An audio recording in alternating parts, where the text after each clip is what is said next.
And yeah, thank you all for coming. It's really exciting to see so many people, especially from BC. Yeah.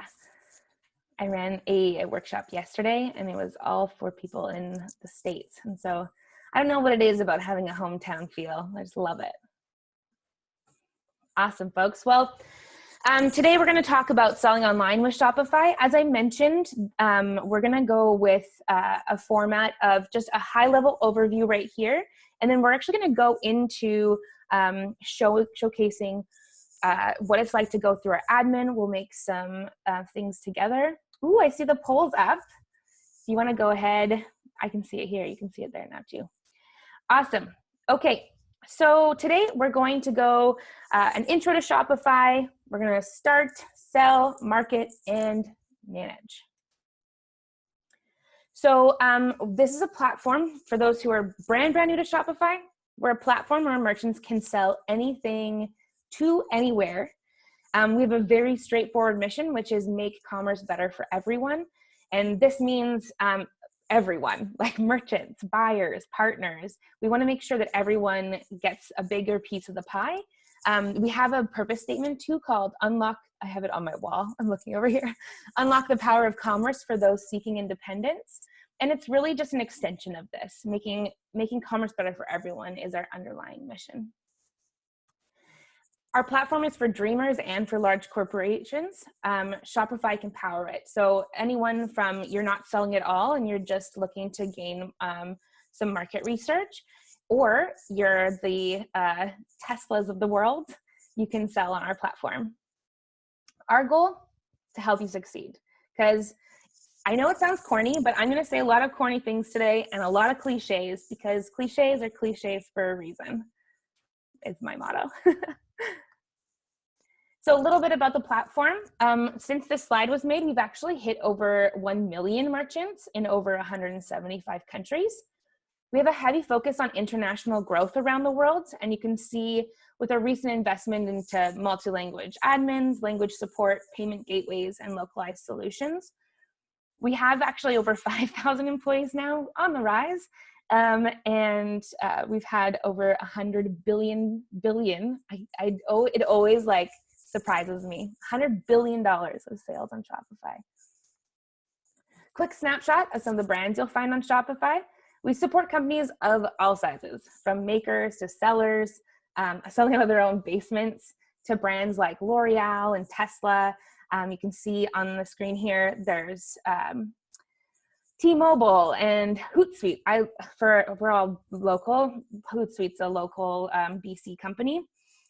Really cool to have these people on our platform. So quick synopsis of the origin story. 2006, Toby is our CEO, saw an opportunity and began the dream to make it happen. It's a merchant-driven company. Toby himself was looking for a way to sell, and therefore merchants are at the center of our mission statement. And every goal we look to achieve. So necessity was the mother of invention. I told you I'm going to be saying a lot of cliches during this. All right, let's get into it. So I didn't change this slide, but what you're going to do to start, and we'll go through this in more depth, is we actually go to shopify.com and you can click Start Free Trial. It's a simple form. It takes minutes to complete. You can either do that now while I'm talking, or we're actually going to give you time during the presentation. Once you've created your account, you'll notice you'll be logged into what we call the admin. So it's pictured here. This is like a home base or a control center for your business. From here, you can modify your theme, add products, view and fulfill orders. As you can see from this snapshot, there's 3 orders. I love that little thing. So from launch to the 100th sale, the admin is going to run your business. And you'll get a good snapshot of what's going on in your business directly from this page. Pages. So this is a great opportunity for you to tell your story. You can add in personal touches, and it's here that you can let your customers know who you really are and what you're about, and even how to contact you. So these are commonly used for about us pages, policies, FAQs, etc. And this can really help increase customer trust and establish you as a brand. This is often overlooked. And so we actually are going to be going in and building pages today, so you can see what that looks like. All right, this is not loading, fun. Well, I'll just tell you what was supposed to be on the screen. It's not just for physical products, digital goods and services too, with a variety of apps available to expand the functionality and help you protect your property and content. It's got flexibility to sell what you want, where you want, and how you want. So you can add up to 3 options, like options we call for color, size, and materials, things like that. And we call them variants. A lot of the things that we're going to go over today is going to give you a good sense of the language we use in our admin. And that way you'll be able to navigate better and use our help center better, because you'll know what you're looking for. You can have a total of up to 100 variants, though there are some apps that you can add that can give you more than 100. But I would just really try to understand why you want that before you go ahead and add more variants. There's basic inventory tracking, because nobody wants supply issues, and you can group products into collections. Speaking of collections, there are 2 types of collections in Shopify. There's automated collections and manual collections. I really like automated collections, and you will definitely find that out while we're making collections. It's my recommendation that you use automated collections, because this will just make your lives so much easier. So we'll go over how to do both. An automated collection uses like a selection of conditions to automatically include matching products. And you can define as many conditions as you want. And you can also specify whether products must meet all the conditions or some of the conditions. We'll go through this all, so not to worry. A manual collection is one that you insert all the products into that collection. So you have full control, but you'd have to manually insert all of the products into that collection. Takes a lot of time. There are people and businesses that need that. But again, I will heavily suggest automated collections. So a few examples of collections. So a lot of people might call these categories, but we call these collections. A few examples that you might create. So say you have a retail store. Maybe it's, you've got men's apparel, women's apparel, kids apparel. Or say you own an active store, clothing for women. And so it's like leggings, sports bras, shirts, those types of stuff. So those are the types of collections. And the biggest thing about collections that is to note is that this is how your customer is searching. So you want to understand what the experience you want your customer to have, and then you'll be able to select what kind of collections you should group your products into. Themes. Again, I know I'm going through this really quickly, but we're going to dive into everything in depth. So I just want to give you a high-level overview here. Themes. So we have over 100 themes available, free and paid. We actually have 10, I think it is, 8 or 10 free Shopify themes. I actually suggest that you use our Shopify themes, because with every account you have, little known fact, you actually get 60 minutes of design time with our theme experts, but only for our Shopify themes. So if there's something out of the box that doesn't work for you, you can contact our support and ask them to have our theme editor, a theme specialist, edit little sections of your theme for you. Pretty cool.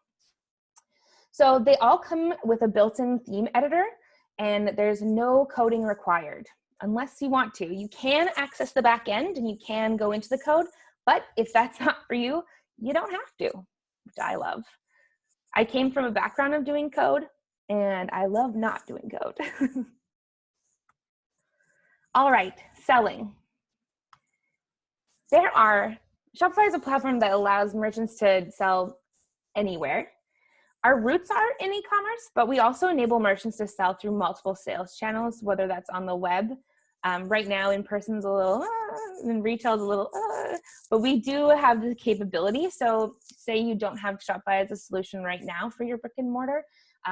if you do set up an online store, it would be really easy to just turn on that feature when you do come back into the in-person world. Sales channels are a really great option for you to expand your business, but today I would say that the biggest ones we'd focus on are the online store, Facebook shop, and Instagram. Also, I talk with my hands a lot, so I'm literally got one hand in a pocket so that I don't have this all waving around. We're gonna spend a lot of time together today, so I figured that you should probably get to know me just a little bit. Shopify POS.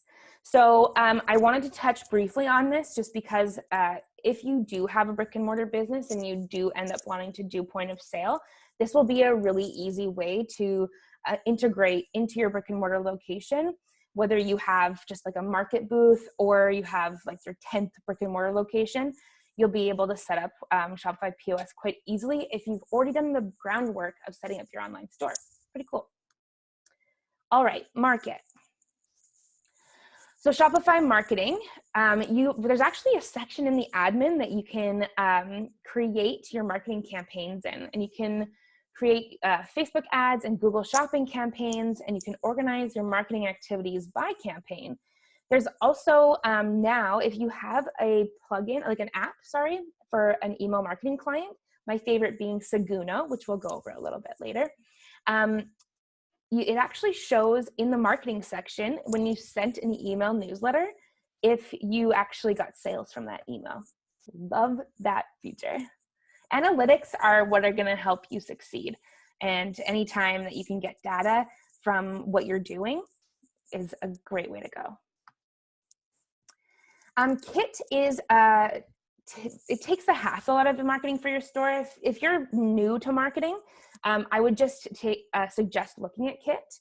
Kit's a virtual employee for your Shopify store. It is a bot, I want to say upfront, because there's sometimes where you think it's a real person on the other end, and it's not. It's just a tool to be able to suggest marketing campaigns to you. There's lots of things that they can do, and they are a free employee for you.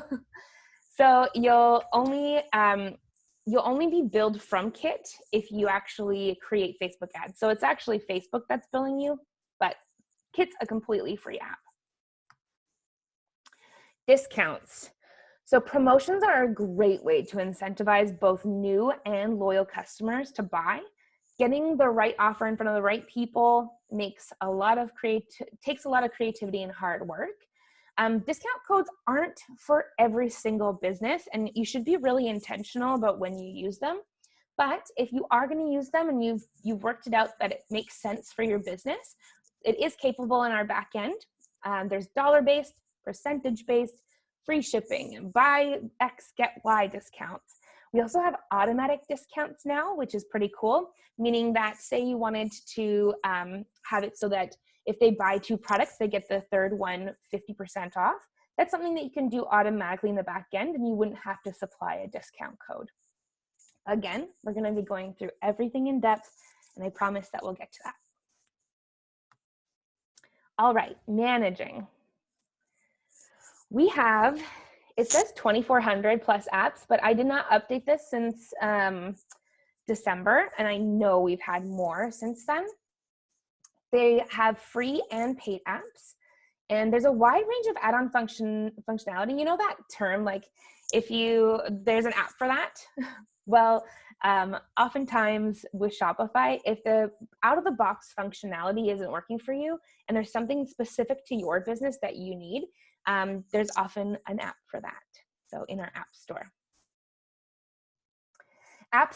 We have developed some apps ourselves, like our digital downloads, so that you can sell digital products, and our product reviews app.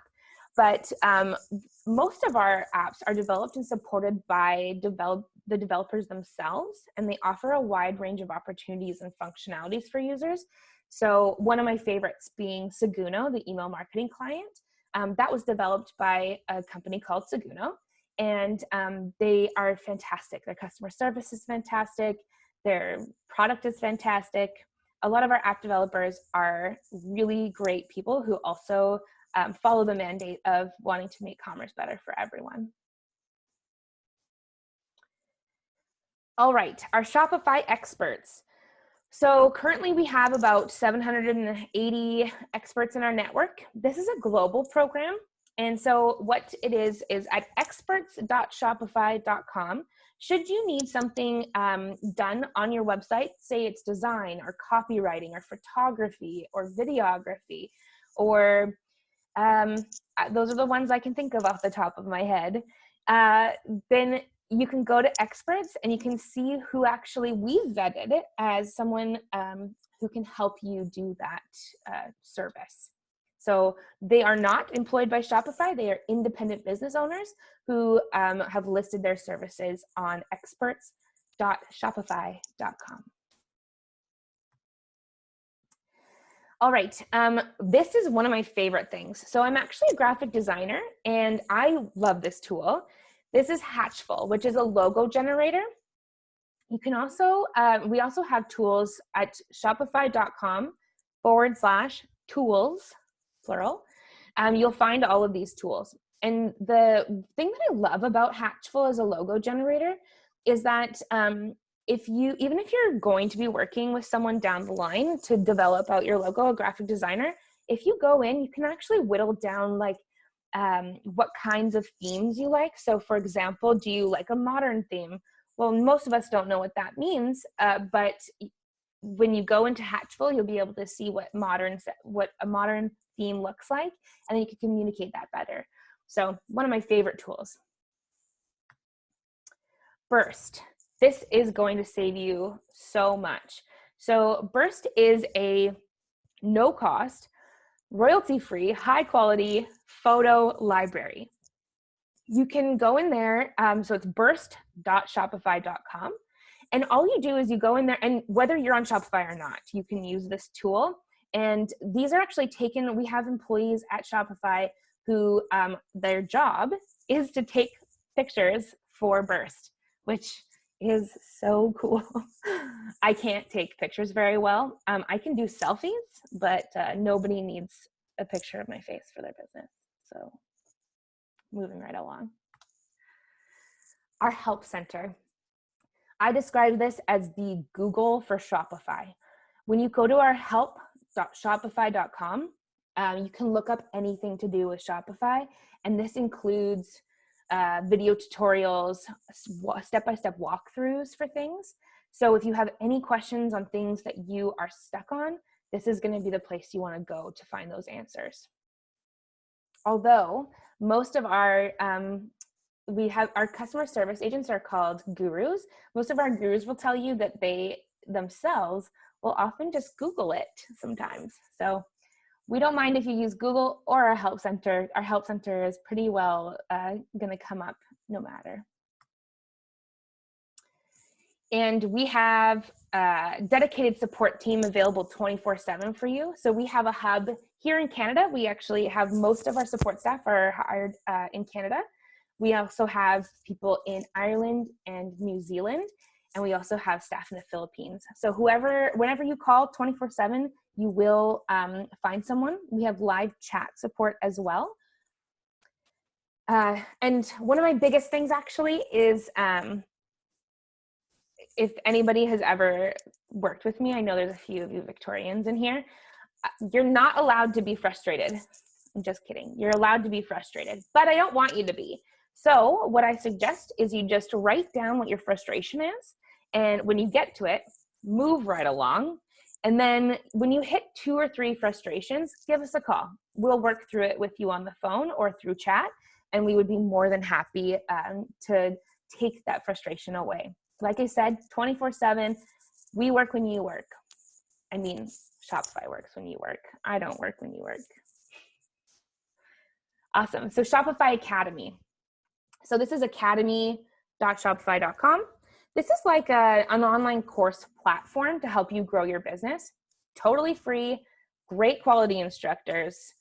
I'm not on there, but great quality instructors. Awesome.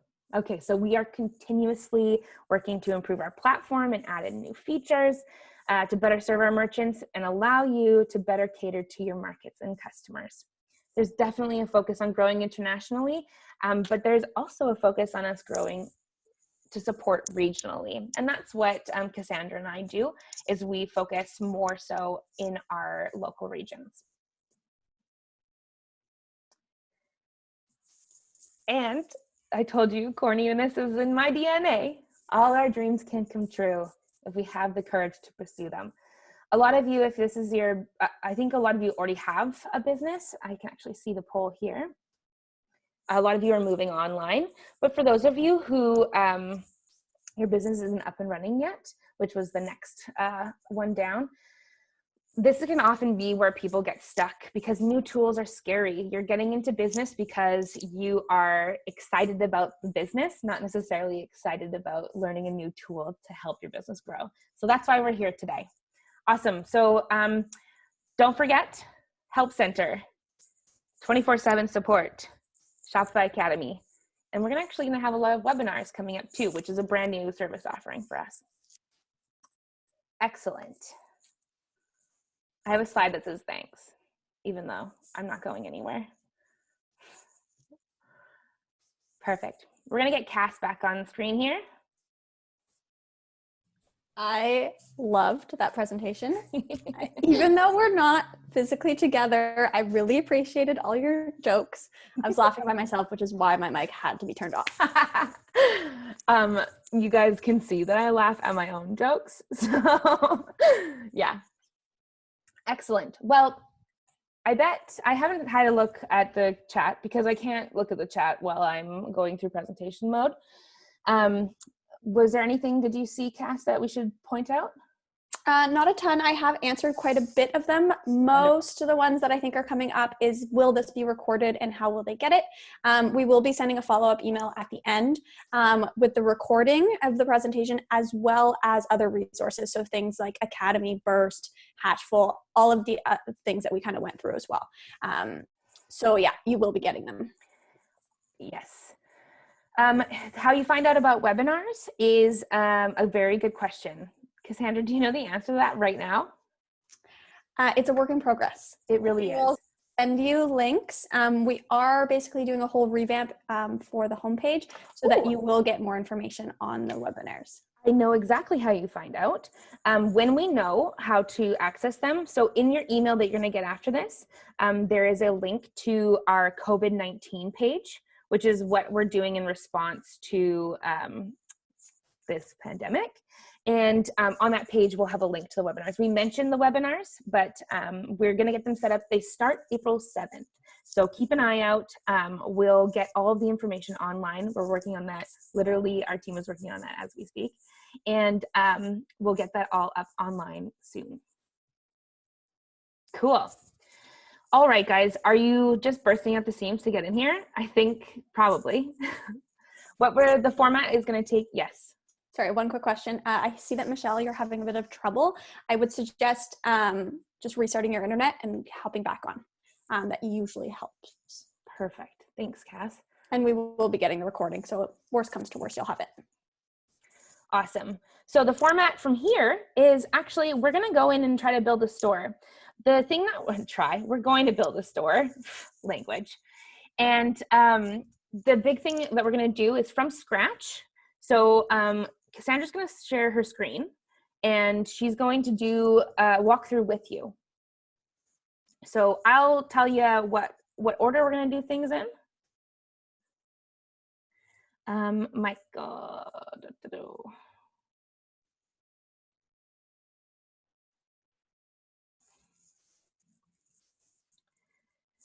We will probably answer the questions during the presentation if there was anything asked during my presentation. So if you have any questions while we are going on, please ask them in the chat and I will answer them. Hopefully that solves that. Excellent. Nikki, are you able to see the screen properly? I sure am. Perfect. Thanks for checking. Awesome. So if everyone wants to go to shopify.com, Cass just went to shopify.com. Yes. And then you click on free trial. And then you'll get to this page. Start free trial, top right-hand corner. Excellent. And as you can see, free 90-day trial. For those who had mentioned that they started a trial and if you're still on trial, then you'll be able to see or phone in, to our customer support, and they'll extend the trial to that full 90 days. All right. So she's going to put in her email and her password. And this is going to be the password for this store. And Cass, what do you think we should name our store?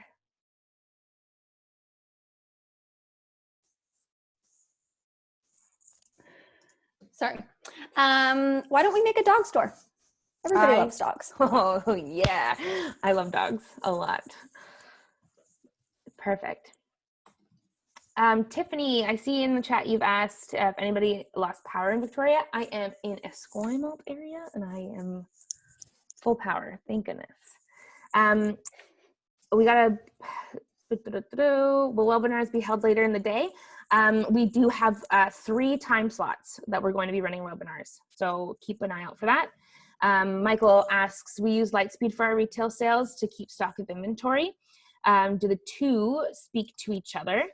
Like, i.e., if you sell something through Shopify, would you be able to track inventory through Lightspeed?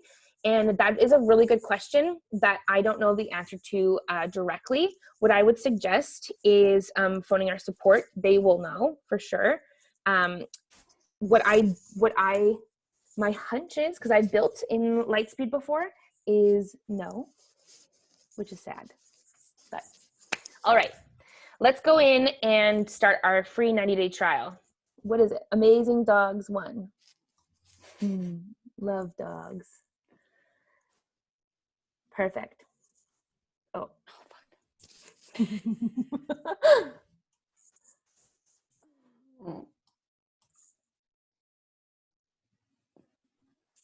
Oh, fun. Technical difficulty. I'm just going to go back and use a different email. Perfect. Don't mind me. I don't think anybody binds you, Cass. So when you're choosing the name of your store, what it's going to do is it's actually going to create a .myshopify.com URL. So when Cass wrote in Amazing Dogs 1, it's going to create a URL called amazingdogs1.myshopify.com. This is actually a username that we use.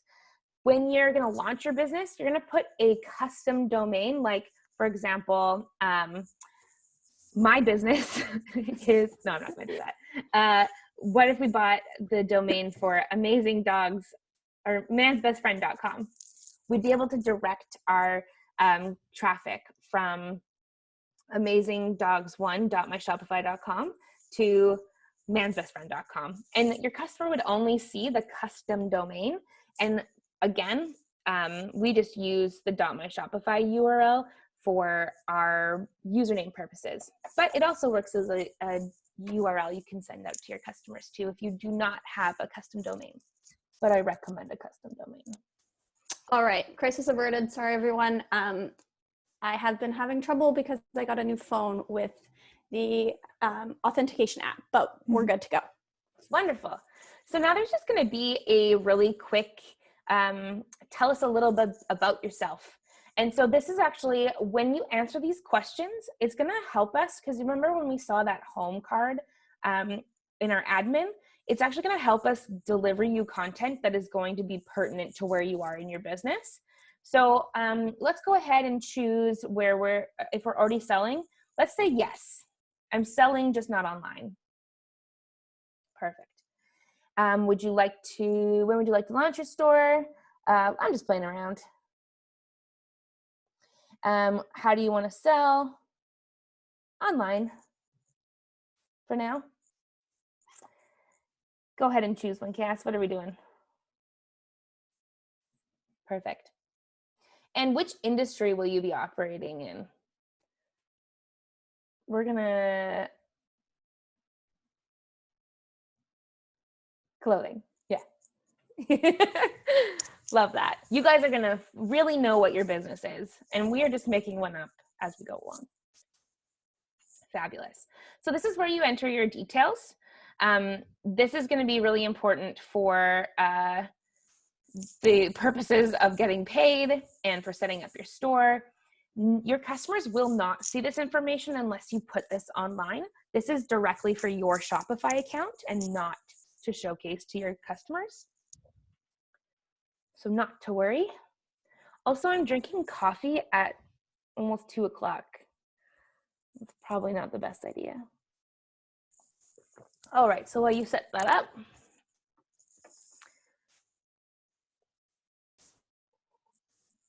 is there anyone in the chat right now? I probably should be drinking matcha. Is there anyone in the chat right now who already has a Shopify account? I know Cheryl does.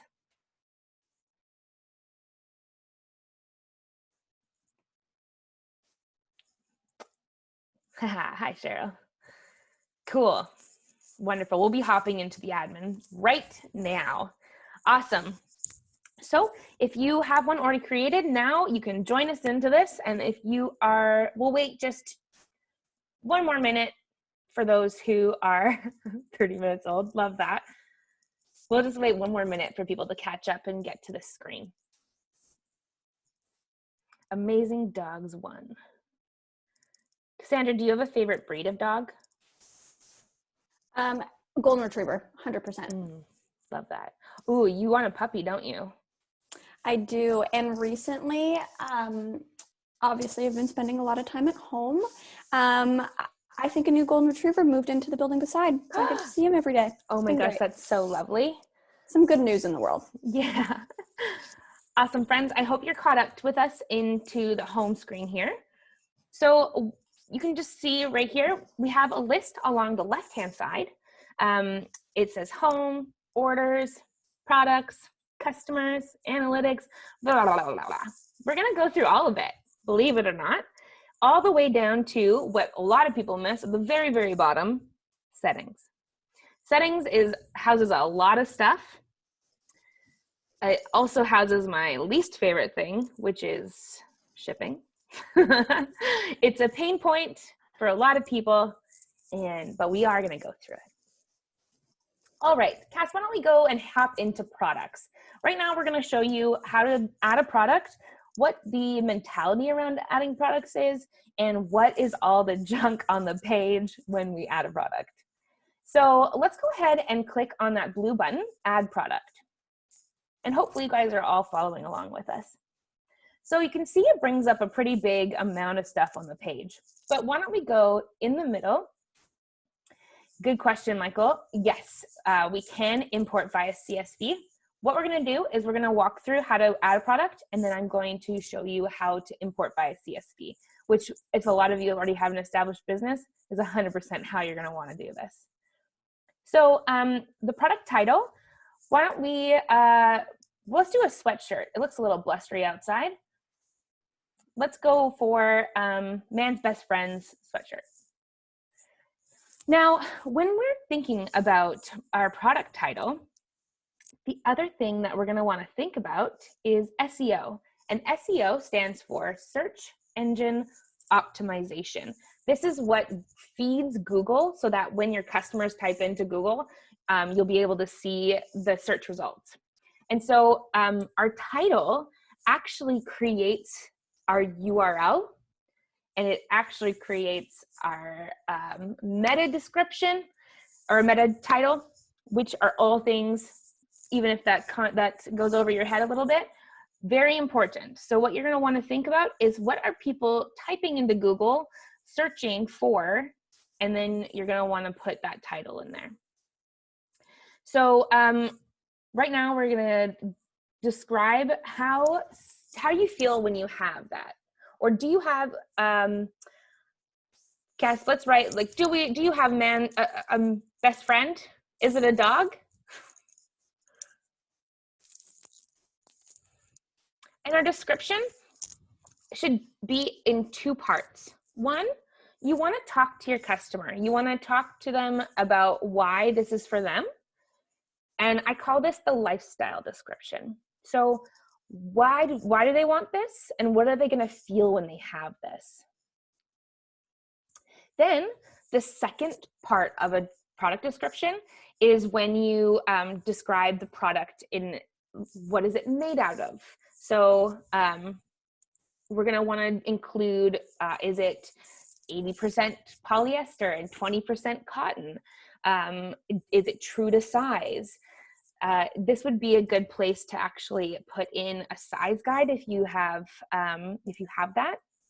One of the things you can do is a little tip and trick. I know we have some retail stores in here for apparel. One thing you can do is have a size guide page and just link to it from the product page. Awesome. Why don't we go, Cass, why don't you open another window and go to burst.shopify.com. And why don't we go and just search dogs?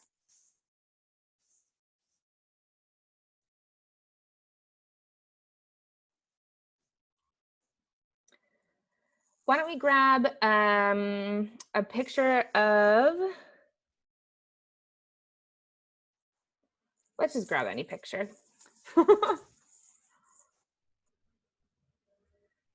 Wonderful. So as you can see, it downloaded right into the bottom left-hand corner. And what we're gonna do is go back to our products page. And you can see the next thing down is media. So we can add the picture directly into here. So this is where you'd upload a picture of your product. And you can actually add multiple pictures. So say you had, let's just run with this lifestyle theme, or like the clothing theme. If you include a lifestyle shot and then include a picture of just the sweater, that usually translates really well. The one big thing that I would recommend is before you upload any content, any media to the section, that you make all of the pictures the same size. So decide in advance, do you want to have square pictures? Because Shopify's themes don't all resize your product images. So you'll want to upload same size images and the same orientation. Is it a rectangle? Is it a rectangle this way? Is it a square? You want to decide that beforehand before uploading into Shopify. Cass, why don't we click on that picture and show them what they can do? Oh, we'll have to do that when we save. Oh, wait. There we go. No, we can crop and rotate. So you can see we can make it a square. This is kind of a pain, and this is why I recommend doing it prior to uploading it in. And yeah, that's a good question. So one of the challenges is that suppliers use their own size guide. You bet. You can link to anything. It doesn't have to be on your store. You can actually link to theirs and have it open in another window and open it on their page. I would recommend hosting it on your site so that nobody leaves your site. What's that other button there? I did not know we had this functionality. One thing that I do love about Shopify is that it continuously, oh my gosh, that's so cute, is that it does change often. And so one of the good things about our Shopify customer service gurus is that they're all up to date on what's going on within our backend. Excellent. And now let's go and see what the other thing is. Rotate. I love this. This is brand new. Didn't have that before. Perfect. Well, let's close out of that. Thank you very much. Oh, that's unfortunate. We'll just type that all back in. Man's best friend sweater. Cool. So when we're adding product photos, there's also the option to add descriptive image alt text. And what that means is if someone's using a screen reader for accessibility, then they can actually see the picture that you've got. So what the alt tag helps with is it helps with two things. One is your SEO, search engine optimization. The second is for visually impaired. So you're gonna wanna make the description as good as possible. Nice to see you, Susan. We'll send you the link. Thanks for coming. You're gonna wanna make it so that it makes sense. So you're not gonna wanna stuff it full of keywords, but you are gonna wanna make sure that you write a description. So in this photo, we see a lovely dog standing, posing for the camera.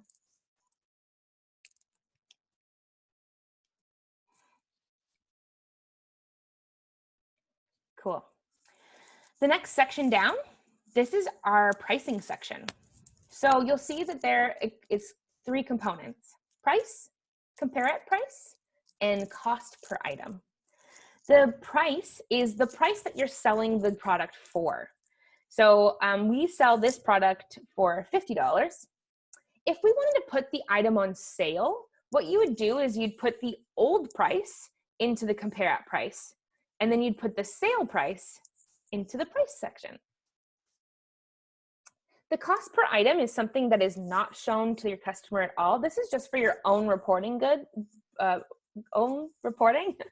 And so cost per item, it costs us $25 to make this product. And so it'll show you the margin on that and your profit. And so you can actually make really good decisions about whether or not you can choose to put this item on sale or not if you do put the true cost of the item inside that cost per item. One thing to note is you don't have to put anything in that box. You can leave that box blank. You can leave the compare at price box blank. The only box that is absolutely necessary for business and selling goods is that price box.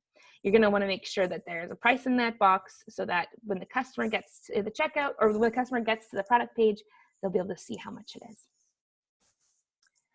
So another thing about pricing that is a good thing to think about before you set up your products is how are you going to set up your shipping? I know we're already talking about shipping. Boring. Well, I actually don't like shipping at all. And I can't hide it. So then I just make a big farce about it because I legitimately don't like having to think about it. But it's because there are so many different options for you to do when you're doing shipping. Are you going to do, can you add a ski into the image? Oh, SKU. Yes, you can, but we'll get there.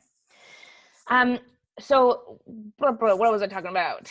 Strategies of pricing. So right here is where you're going to want to be thinking about how much it costs. So a lot of people online, they don't like to pay shipping, but we all know as business owners that shipping is a real thing.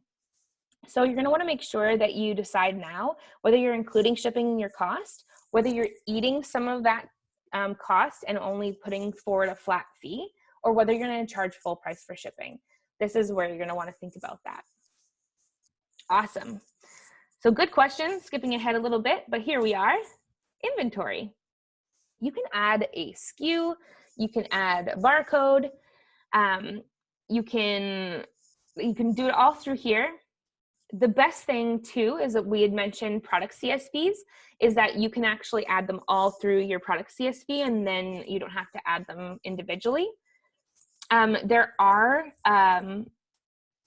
in our tools section, so shopify.com/tools, there is a barcode generator if you need it.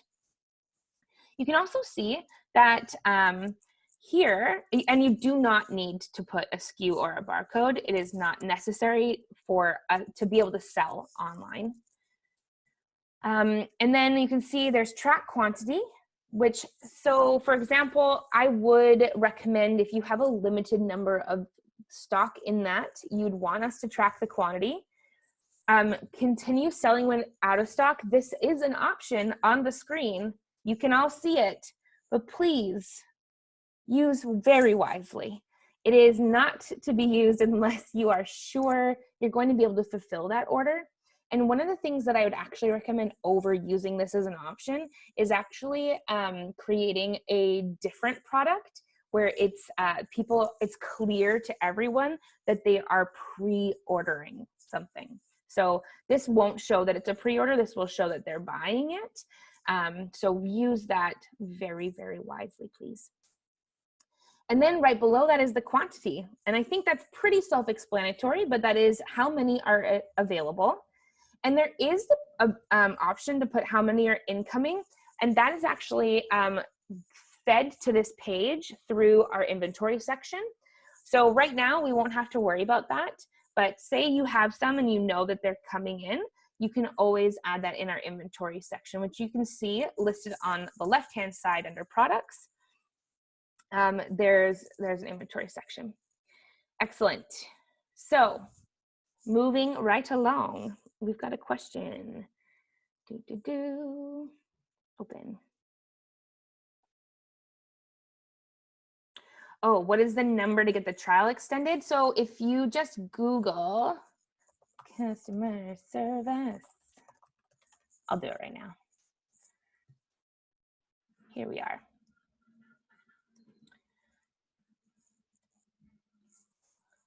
There we go. I think it will send to you guys. There we go. Aha. Got it. Thank you.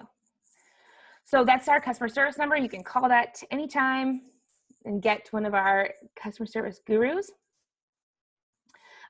You can't scan. Good point, Michael. Sorry, I misread that. You can't scan a SKU into that field rather than type it. Unfortunately, that's not how that section works. Awesome. So moving right along, we are down to the shipping area. So there is a box here that says this is a physical product. And what that means is you're saying to the system that you're going to be shipping this physically from point A to point B. If it's a digital product and you don't need to physically do anything with that, you'd uncheck that box. And you would see, Cass, if you want to uncheck it, you would see that all of the options below go away because you don't need to fill them out. But this is very much a physical product. We're going to recheck that. And then you can put in the weight. And the weight is used to calculate shipping at checkout. And what's very important to note is regardless of whether you have a shipping strategy of charging a flat rate fee to your customer or not, one thing that's available through the Shopify admin is buying a shipping label at a discounted cost. And what we'll need to know is we'll need to know how much that product weighs. So if you have that information, really good to put into there. Good question about advertising. We probably won't cover that today just because we're going to go through how to set up the online store, but we actually will be going through a lot of that. There's a lot of content in our academy, and there's also a lot of content coming up in our webinars. Products can be imported. Cool. Weight including packaging. Weight is just the product. Good question. Just the product. And Cass just pointed out a really good thing here. You can actually choose, excuse me, if it's going to be pounds, kilograms, ounces, grams. Very important to look at that because it will make a huge difference, especially shipping Canada Post. All right, customs information. This will matter if you are shipping over the border. And what this helps you is, again, when you're printing that shipping label, it'll print it directly onto the shipping label if you are shipping internationally. If that's the case, I would try to fill this out ahead of time. But yeah, awesome. Let us move down. Oh, actually, if you want to know what an HS code is, this is, there's a system globally called the Harmonized System. And it's for people to discern what type of product it is. So very easily Googleable. You can go ahead and figure out what the HS code. If you've made it, if you made the product yourself, there's actually different HS codes for everything. If you ship, it's actually the country of origin of the product, Michael. So he asked in the chat, what if you ship to any country for that product? This is actually just discerning the product's country of origin. Awesome. So we're not going to put an HS code in because we are only going to sell to Canada. But because it's a sweatshirt, we do actually have some variants. So we click, this product has variants. It has different sizes. It only has small, medium, and large. So what she just did there is she wrote small, hit enter, wrote medium, hit enter, and she wrote large and hit enter. And you can actually see, if you scroll down, Cass, you can actually see that it's creating those as she's doing them, which is really cool. Let's add another option. Let's have 2 colors of this sweater. So it automatically populates the option, but you can change that if you just highlight over it in the option box where it says color. Cass, just where it says color. Yeah, you can change this if you want to anything. It doesn't have to be any of the ones suggested. We're going to leave it as color because it's color. But actually, let's spell it the Canadian way. Love that. If you're to deliver personally, you can place a certain location in your delivery zone. Shopify, we'll go over this in the shipping settings, but Shopify is only granular to province. So there are apps that you can add to make it very specific to your postal codes. Excellent. So you can see that actually you have different prices that you can set for different sizes. For us, they're all $50 because we don't have any plus sizes in this, unfortunately for me, but we're going to keep them all at $50. Excellent. Scrolling down. Now, this is super important.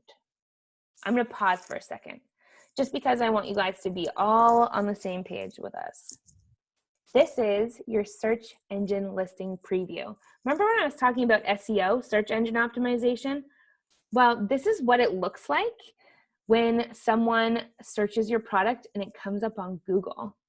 I think this looks really cool because it makes you feel real established. But say you don't like what it says, but you don't want to change what's on your product page. There's this little edit website SEO, and you can click into that. And you can edit the page title and the product description that will display on Google. And this won't affect what's displayed on your product page. This will only be for your Google search results. This can actually, what I suggest in here is for the page title, putting a dash at the end and putting our store name. Perfect. And so this way, when it comes up, people will be able to recognize that it's from your business right away, even though the link is below. This way, it'll recognize, your customer will recognize it's from your store right away. Also really, really good for search engine results. All right, and now let's go all the way back up to the top. And this is, we're now gonna focus onto the right-hand side of the page. So the top is product availability. And when we add other sales channels, so we'll go over later how to add Facebook and Instagram, and those would show up under product availability. But right now, why don't we click on manage, which is the top right-hand corner of that box. And you can see that we have the ability to check or uncheck that product. When it is unchecked, it means that no one can see it on the online store. But when it is checked off, it means it's available on the online store. We'll keep it available on the online store, but I wanted you to be able to see how that visibility works. Thanks, Cass. The next one down is organization. So this is like product organization, not like your organization. This is like the organization of how things are formulated in the back end. So product type, in our apparel store, we're just gonna sell sweaters and t-shirts. So what we're gonna do is we're gonna add a product type of sweaters. Perfect. So did you see how she just typed in the box and then this little drop down came down and she just clicked it? Excellent. And then the vendor, it'll automatically populate your .myshopify URL, or if you had gone into settings and changed your name in settings, it will populate that. We're gonna change it to Amazing Dogs instead of Amazing Dogs 1, because that's our vendor name. Perfect. And look, there's a collection section. Well, you can see there's already a homepage collection that's made for everyone. And but here's the kicker. The thing that you'd want to have already thought of before you started adding your products is a little bit about collections. So what we're thinking about now is we know we're only going to have sweaters and t-shirts, but we're also going to have men's and ladies. So the one thing that we're going to want to do is we're going to want to discern between both of those things. And I actually have someone knocking on my door. Awkward. Okay, sorry. This is the joys of working from home. I bet some of you have kids pulling on your socks. I don't know what kids do. I don't have any. So anyway, back to tags. Tags. So collections we're not going to worry about because we're going to set up automatic collections. And automatic collections use tags. So we're going to go ahead and this is a men's sweatshirt. So what we're going to do is actually put men's, enter, and sweatshirts, enter. And the reason why we're going to separate it out like this is because we're going to, I'm sorry, someone is knocking at my door. This is really embarrassing. One sec.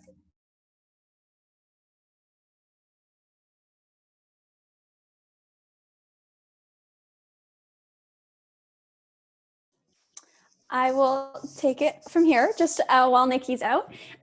One thing that I just noticed that I've actually done that I think will confuse me in a little bit is that I've gone through and put sweatshirts instead of sweaters. One thing to keep in mind is try to keep it pretty consistent so that there are basically you're alleviating any type of error or confusion in the future. So if, let's say, a tag came up and I don't want it anymore, I would just go and press X. And then I'll go back and press, I'll put in sweaters instead. Did you get a cool present? I did. Oh, fun. Very fun working from home. Okay, so she showed you how to remove those. And the reason why we are separating out men's and sweaters is because I'm already thinking about how my customer is going to search on our store. I would really like them to have a men's section, so they'll be able to search both our sweatshirts and our tees available for men, and then we'll also have a ladies section, but I'll also want to have all of the sweaters in one place and all of the t-shirts in one place. So that's why we've separated those out. Excellent. Let's go ahead and hit save. For collections, you can separate the way that your customer, so the question in the chat, sorry, is for those who are watching the recording, got you. Do you separate by category, brand, style, and gender, for example? That's right. Whatever you think your customer is going to want to search for, just think about it from the customer's perspective. When they come to your website, what are they looking for? Are they going to look for men's apparel? Are they going to look for women's apparel? Are they just going to look for sweatshirts? Those are the things you're going to want to be thinking about.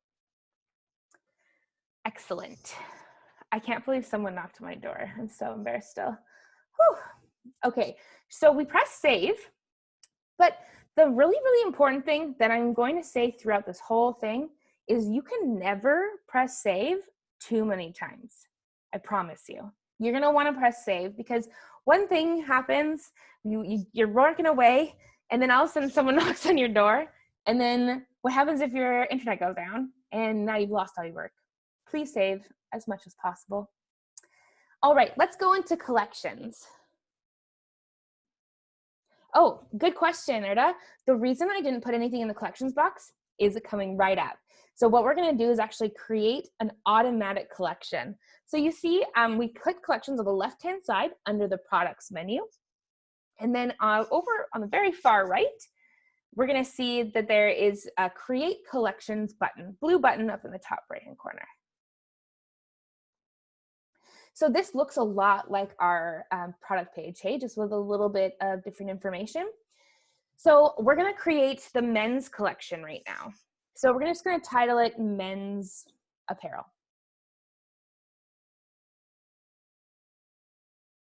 Apparel. Thanks. Now, you can put a description or not. You can see it says optional. I like to put a description because this is really good for our search engine optimization. So really great apparel for dog owners. Now, the thing that you'll want to think about here still is also about whatever you've done for your keyword research. We are going to have an SEO workshop, a webinar coming up in April. So if you need help with that, let us know. There's also some really great people locally in Victoria that I know that are running free webinars. I would just take a look on Eventbrite and search for SEO and see if there's something coming up right away for you. Excellent. So now you can see collection type below this. There's manual and there's automated. And as I mentioned in the high level overview, the difference between manual and automated is that manual, you will manually select which products will go into this. Whereas automated, instead, you get to set a condition that then tells the system to put those products automatically into that. So the reason why we went to product tags, it's my favorite way to set conditions, but if you just click on product tag, you'll see there's a myriad of ways that you can actually categorize these. For purposes of today and for purposes of forever, my personal preference, I really like product tag. So we're setting up the men's collection. So product tag is equal to, and we're just going to put men's, and you can see it comes up. And so we'll select it, and then we're going to go save. And then the funnest thing happens. Because it's an automatic collection, let's go to the bottom, and our product is right in there. So that's why we didn't put any of the collections in the box, is because we wanted to set up an automatic collection. Now, you can either do this you can set up the collections first, or and then set up your products, or you can do vice versa. As long as you understand how you want to categorize your products for your customers to see, then that way you'll be able to do that. Awesome. So why don't we go ahead and set up one more collection, Cass? So we'll just go back collections, and then let's set up our sweaters collection. So same thing, sweaters, and let's just leave the description blank. Product tag is equal to sweaters. And then another thing to note, once this, if we go to the very bottom, once this saves, when we go to the very bottom, there's also on this page that search engine listing preview. So you can edit the website SEO, and you can put a description in there as well. And this will actually show up on Google as well. Tags can be included in the CSV for upload. Yes, sir, Chris. In collections, the tags can be included in the CSV for upload. All right, let's go back to products for one last thing, and then we'll take a small break because we have covered a lot, and then we'll come back into the store. So the one thing I want to show you is right underneath the top there where it says products, there is export and import. What I suggest you do is set up one product and then export that product. So when you click export, it'll say, it'll give you some options. You'll want to select all products. I just do that always, all products. CSV is great, and then click export products. It'll either, depending on how many products you have already in your store, it'll either send you a link to download that, that CSV to your email, or if you only have one or two products, it'll just download straight into your downloads folder. And then from here, you can actually see the format of what a CSV looks like to upload into ours. So if you just want to cancel out of that, Cass, on that page right beside export, Sorry, Nikki, I'm just gonna Yeah. add something in here. Let's say you are wanting to add a CSV file and you wanted to get more information of what those columns look like, or you're having trouble importing them. This is another area where you can actually go learn more about exporting products CSV file. And it will take you to the help page that has all of that information. So just common things to be entering into that, what is necessary, what isn't, that sort of thing. So it does take you straight over to that help page. Great question by Michael here too. Thanks, Cass. The great question is there a limit of products you can have? There is no limit on any of our plans. The only limit that you do have a restriction around is 100 variants per item. And so if you do hit that 100 variant limit, as we mentioned in the beginning here, I would just kind of question why you have that many variants. And then if you really do need to add more, there are apps that can extend that 100 variant limit. But for the most part, it seems to work for most people. All right, and so as you see beside that export button, there's an import button. When you click that, it'll prompt you to upload your CSV. Another thing to note is that there's a box underneath it that says replace any current products that have the same handle. Existing values will be used for any missing columns. So if you're uploading a CSV, like say you had your products already into your store and you wanted to make a bunch of changes and it was easier for you to do it via CSV, you would want to use that replace any button. But if these are just new products, you don't have to worry about that. And you would just hit upload file when you had that done. Awesome. We are halfway through today's presentation. I am going to invite you all to take a 7-minute break. We'll come back here at 2:30 PST. It is currently 2:23. And grab some water, walk around your building, whatever you need to do. We'll be back here at 2:30.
Just a 2-minute warning here. We'll start back up in 2 minutes.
Hello, I'm back.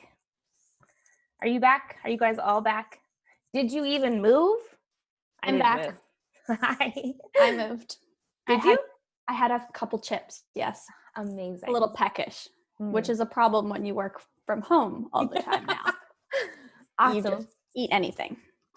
There were a few questions that happened before. So before we move on from here, there were a few questions that I did want to address before we keep going. So in our Q&A, which is what I'll address first, there was a question from Raul asking, is there an option for in-store pickup only? Which is probably something that a lot of you, it's top of mind for a lot of you. I have a couple of links I'm going to put into the chat. She says, and then it didn't copy and paste. Fun. And these are how to build like a buy online, pick up curbside, and a buy online, deliver locally store. Copy and paste. Perfect. So yes, there is the option for in-store pickup only that you can put on your store at this shipping settings, which is still hiding in the bottom corner there. I see you settings, we'll get to you. But there is definitely that option, Raul. And then there is another question about what options are there for selling those things by weight, i.e. meat that may not be an exact or consistent pack size. Really great question. So what you would do is you would set the price per pound, and people would be able to select that. Or if you have packages that are a certain size, then you'd have to create their own product for it. So say you had their own variant, my apologies. So you'd have the ones that are so you had 4 different weights of bacon. You could set those up individually in the variants. Excellent. So there was a couple more questions in the chat that I wanted to get to. So the first one being, if we have put collections into individual items, can we go and remove those so that they will auto-populate? And I'm going to make an assumption here that you mean if you've put a collection. Cass, do you understand this question? So if we have put collections into individual items, can we go and remove those so they will auto-populate? I think what they might be referring to is one in that actual product page at the beginning. So in that collection area, just automatically adding it into the collection there. So you can always go through and remove that on the product page, and then add a tag or however you want to auto-populate it. You can always go back and delete that collection out. And so that product basically gets pulled out. Perfect, thank you. There's another thing in the chat from Erda and Tiffany about being confused about the purpose of a CSV file. Really, really great question. And it's actually something that is really important to understand. So thank you so much for asking it, because it just means that I didn't clarify very well. So a CSV file is a way to bulk import a ton of products at once. And the reason why I suggest adding a product and then exporting is because then you'll see all of the columns and how they should be filled in. So when you prepare a CSV, and you can do this in either Google Sheets or Microsoft Excel, then you'll be able to, I'm trying to figure out what you're doing. Then you will be able to you'll be able to set up all of the products at once instead of having to add each product individually and import all of those products at one time. So we recommend doing them in batches of about 5,000 if you can, and that includes the variants, so about 5,000 products and variants in one, and then because it'll go quicker and it won't get hung up. It shouldn't get hung up anyway, but it's just a good rule of thumb. Perfect. Yay. All right. So those are products and collections. This is probably where you're going to spend a bulk of your time, is setting this up properly, because obviously selling a product is really, really important. Thanks for that link. So in the chat, Cass has put a link to the product CSV. So a lot more information there. And again, if you have any further questions about the platform, going to the Google of Shopify, which is help.shopify.com. Excellent.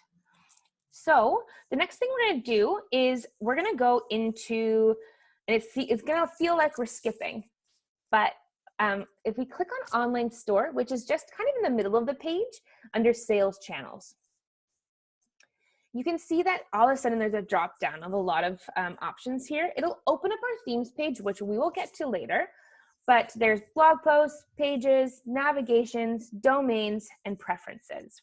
These are all places you'll want to visit before you launch, and we'll go through a bunch of them today. But let's go ahead and head into pages. So a page is where we're going to create things like our About Us page, a Contact Us page. You can do a FAQ. So let's go ahead and click Add Page. There's two buttons to add page. Doesn't matter which one you choose. They'll both help you add one. Let's do an About Us page. We'll title it About Us. And in the content, this is where you get to tell your story. And there are actually two ways for you to describe the About Us. And it's something that you should decide about how you want to talk about your brand. Are you a founder-led brand? So for this, Cass and I are the founders of Amazing Dogs. And so we would probably want to talk about ourselves and our dogs and why we love dogs so much. That's just the way we've decided to brand, Cass, that's the way we've decided to brand our About Us page. But there's a lot of brands, like, for example, in the makeup community, there are brands like Huda Beauty and Kylie Cosmetics, where Kylie may be the founder of the brand, but it actually talks about Kylie, the brand, and not necessarily Kylie, the founder. So those are things that you're going to want to think of. And this is where you're going to create some brand advocacy, some brand awareness, and general giving people a feel for who your brand is. If you guys have written a business plan, you should be able to write this pretty easily, because you'll understand who you're talking to. You'll understand who your brand is, like how you talk, what your mission is, and a lot of that will feed into this About Us page. That was a plug to say that if you haven't written a business plan, I highly suggest writing a business plan. It takes a lot of work, but it will be so worth it, I promise. Awesome.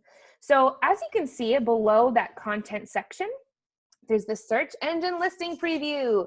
Again, very, very important for people to find us online.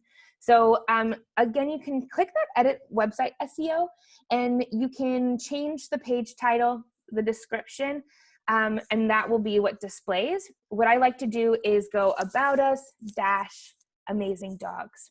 That way, the way that it comes up online is going to be way more recognizable, and it won't get buried in other people's search engine results. Perfect. Let's go ahead and hit save right away because we don't want to lose this progress.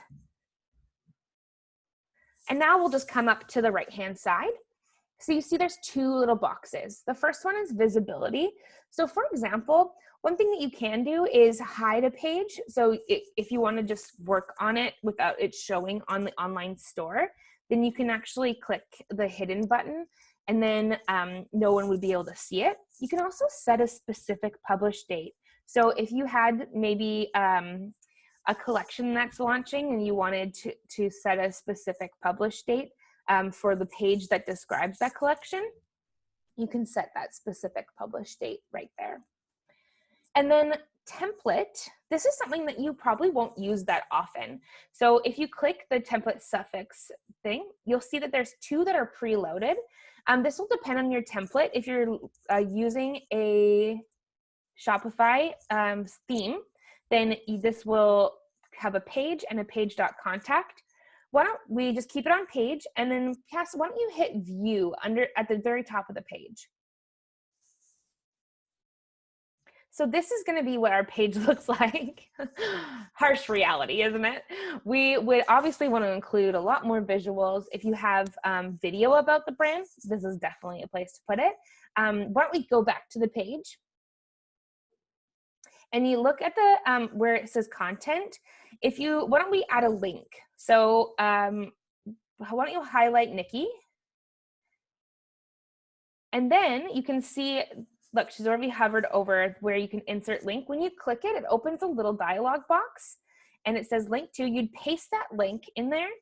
And then if you see the next thing over says opens this link in, I would always, hot tip, in a new window.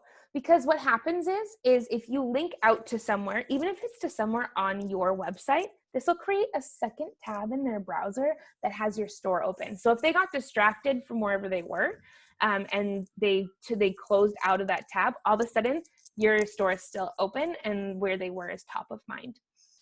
So you just click insert link on shopifyvictoria.com. Good plug.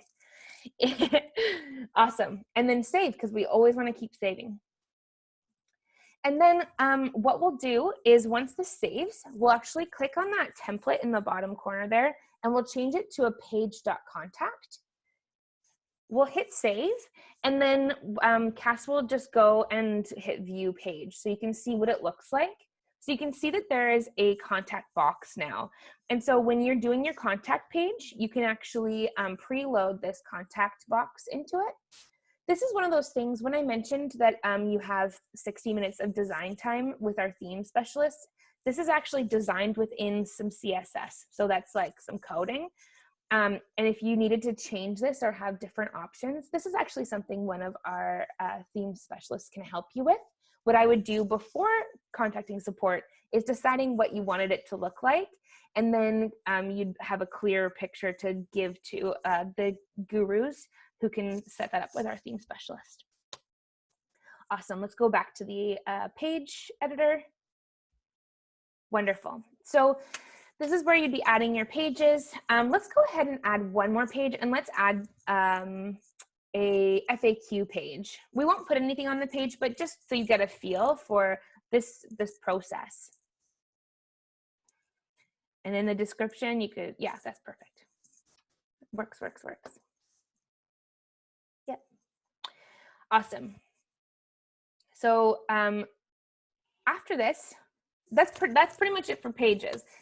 We didn't spend much time on it, but pages are one of those things that are often overlooked.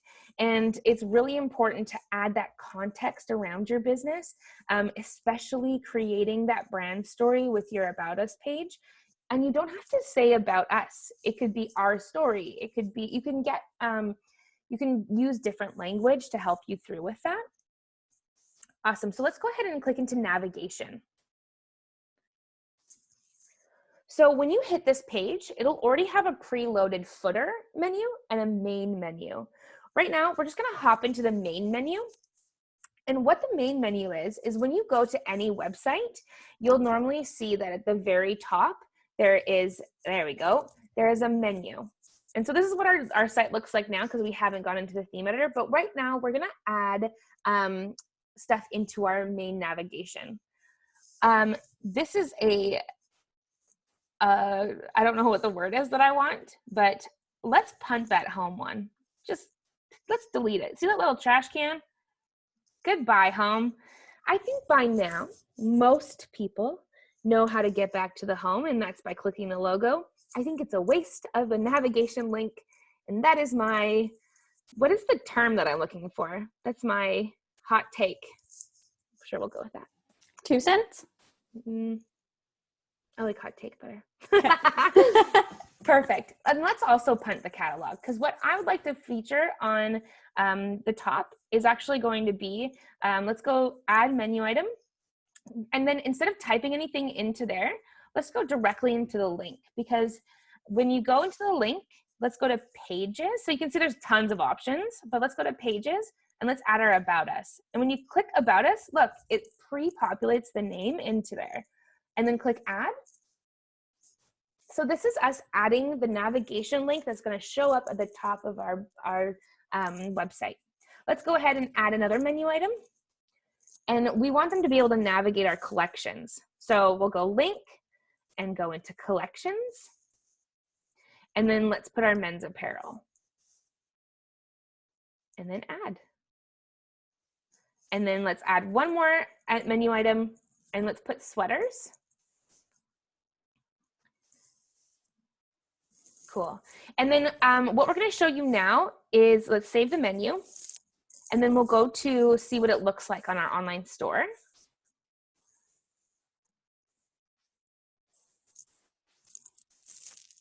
And you can see now that it shows on the top. But let's just say I actually want sweaters to be a drop down from men's apparel. So let's go back to our navigation, and you see those 6 little dots beside where it says sweaters, and when you hover over it, it gets like a mitt. Well, if you click, you can actually drag, and you can reorder them if you'd like, but if you drag below where you want it to drop down and then pull to the right, and then release, and click save, then when we go back to our page, you'll actually be able to see that it has a drop down. Pretty cool. When I first started at Shopify, it was not that easy, and so now I'm always just in awe of how easy that is. Perfect. So in the main menu, what the things that you'll want to add are things like About Us, your contact page, your FAQ page, and you'll also want to put your product categories in there. That's my suggestion. That it's not anything that is decreed upon by any certain deity of the internet. You're really going to want to do what's best for your business and what's best for your customers. So when you go to a site, what do you like to see? And put it in there. Let's go back into navigation and pop into the footer menu. The footer menu is where it sounds. Feet are at the bottom, footer menu at the bottom of your site. And so in this, a lot of times you'll still add menu items like About Us and Contact Us. And then a lot of times you can add things like your policy pages and stuff like that. Cool. Now, I know you guys are all like, great, great, great. That's so much back-end work, but I just saw what our front-end store looks like, and it is nothing. It doesn't look like anything. Well, don't you worry. We are heading into themes right now. So you see under online store, there's the themes. Why don't we go ahead and click into there? As I mentioned in our high-level overview, we have free themes from Shopify, and we also have a theme store. So you see Cass is pointing to the bottom here where you can explore our free themes or explore our theme store. Let's go to the full theme store. And also, every Shopify store that's open, you'll be able to see that the debut theme is preloaded in. Perfect. And so when it goes to the theme store, you can see there's tons, but if you go to at the top, sorry, I know you're scrolling down. You can see that there's collections of what types. There's collections of industries, so what theme pertains best to which industry. And then you can also search for all themes. And when you search, if we click on all themes, Cass, you can see that on the left-hand side now, there is an ability to search for just free, for if you just have a single product, if you have a small catalog, a big catalog, you'll be able to see what themes fit your business and what themes we recommend for that. So this will be a really good thing to look at before you start customizing your theme. That being said, Cass, do you have a favorite free theme? Mine is Debut. I think mine's Brooklyn. Brooklyn? Sweet. Why don't we show them how to add a theme to their store? So why don't you grab Brooklyn? So click on free. I think if you just go, yep. So Brooklyn is one of our Shopify made themes. So you can see we clicked on free. She just clicked on it and it opened up a new page. And so then you can see there's a blue button that says add theme. And so, and it will also give you a couple different palettes. So you can swap back and forth with that too. Cute.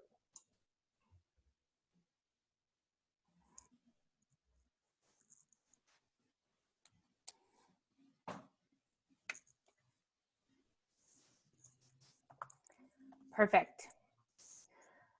So what we're going to do, so now that you can see how it just added Brooklyn, we're going to actually customize Debut just because you've all got Debut on your store. But if you were to want to add, that is exactly how you'd add it, and you'd customize there. Can you click the actions button just so you can see the options? So if you were to want to use this theme, you could actually just hit that publish button and it would become the main theme on your page. But we're gonna go ahead and click, you see that blue customize button, the big one on the Debut card? Why don't we go ahead and click into there, all of us? One thing to note as well on the theme library, so you can have up to 20 themes in total just to be working on them if you wanted to play around. And nobody's actually going to see what you're working on kind of in these ones. Your customers are only going to see the one that's current. So you could be playing around if you want to do a whole overhaul, go right ahead. People won't even see it. And there was a question in the, I don't know if it pops it into your chat, guys, but in the Q&A, there was a question just about adding variants. And so I'm just going to pop the link to how to add variants. We had gone through it a little bit, but there's a link to our help center there. Awesome. So we clicked on customize. The pre-downloaded theme is the Debut theme. Oh, actually, Michael, I think what you're asking is what does download theme mean? It just means that you can get a zip file of your theme. But here we are. This is one of my favorite spots in our admin, our theme editor. So you can see down the left-hand side, we have preloaded a bunch of options here. And so you have, why don't we scroll down the middle? So you can see image with text overlay, image with text overlay, image with text, image with text. Those are text columns. Then there's the featured collection, yep. And then another image with text overlay, some testimonials, some gallery. I don't think we're gonna need the gallery cast, so why don't we go ahead, pop into gallery. And look, there's at the very bottom, a remove section. Good question, Michael. Michael asked, so if I have a website with a theme, I can use that by the download theme? If you already have a Shopify site. So we do use very specific coding for our sites, and that's to help with security of the site. So you're gonna have to use a Shopify theme. So you could download your theme and put it onto another store, but we would recommend using clean themes on each store if possible. Wonderful, so that section is removed. We don't need that. But why don't we go ahead and pop into the header. So the header is the top section of our website here, where it says Amazing Dogs and has our navigation.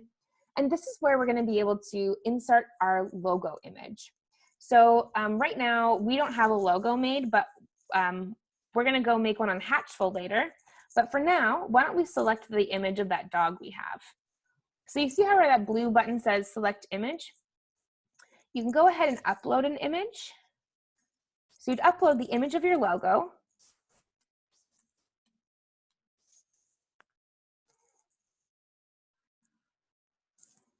Perfect.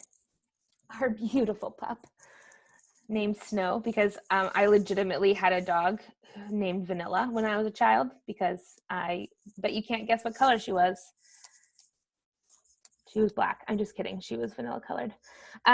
So you can also see in the top left, there is the logo alignment.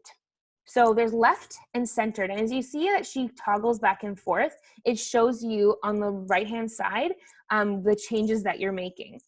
Good to note, these changes aren't live until you press save. So let's go ahead and press save because we don't want to lose any of our progress. Chris asks, what about using themes from an outside source like ThemeForest?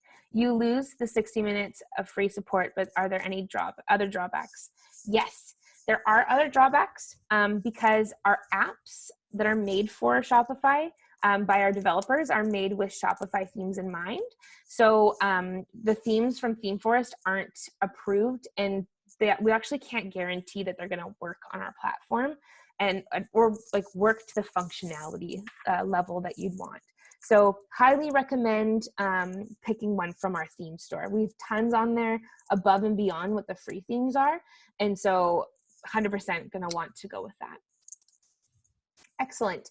So you can see underneath the picture of our logo on the left-hand side, there's custom logo width. And so you can actually drag that to show bigger or smaller. If you and it'll pre-adjust on the right-hand side. And then below that is the menu. So what menu we have selected, it'll pre-choose the main menu. And but you could press change or you could remove it and choose a different menu if you'd like.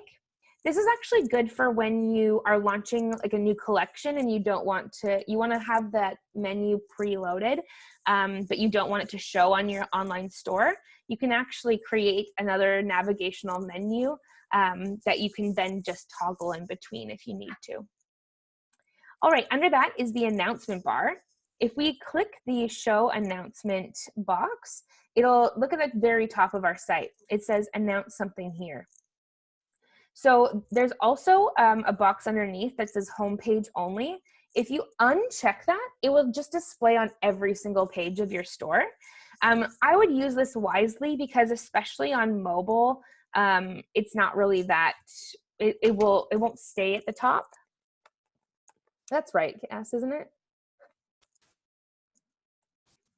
Yeah, I'm sitting here nodding, but you obviously can't see that. Yeah, exactly. Perfect. So you can see that there is the text below that, announce something here. This is usually where you'd put like free shipping over $200 or whatever kind of thing you want to direct your customer to, maybe even new collection. So for us, we actually, I'm going to screw you up. Let's go ahead and put new men's collection. Because then underneath there's a link, and you don't have to put a link at all, but you can. So why don't we go ahead and put a link to our men's apparel collection. Perfect. Let's press save because I don't want to lose this progress. Because you can never press save too often.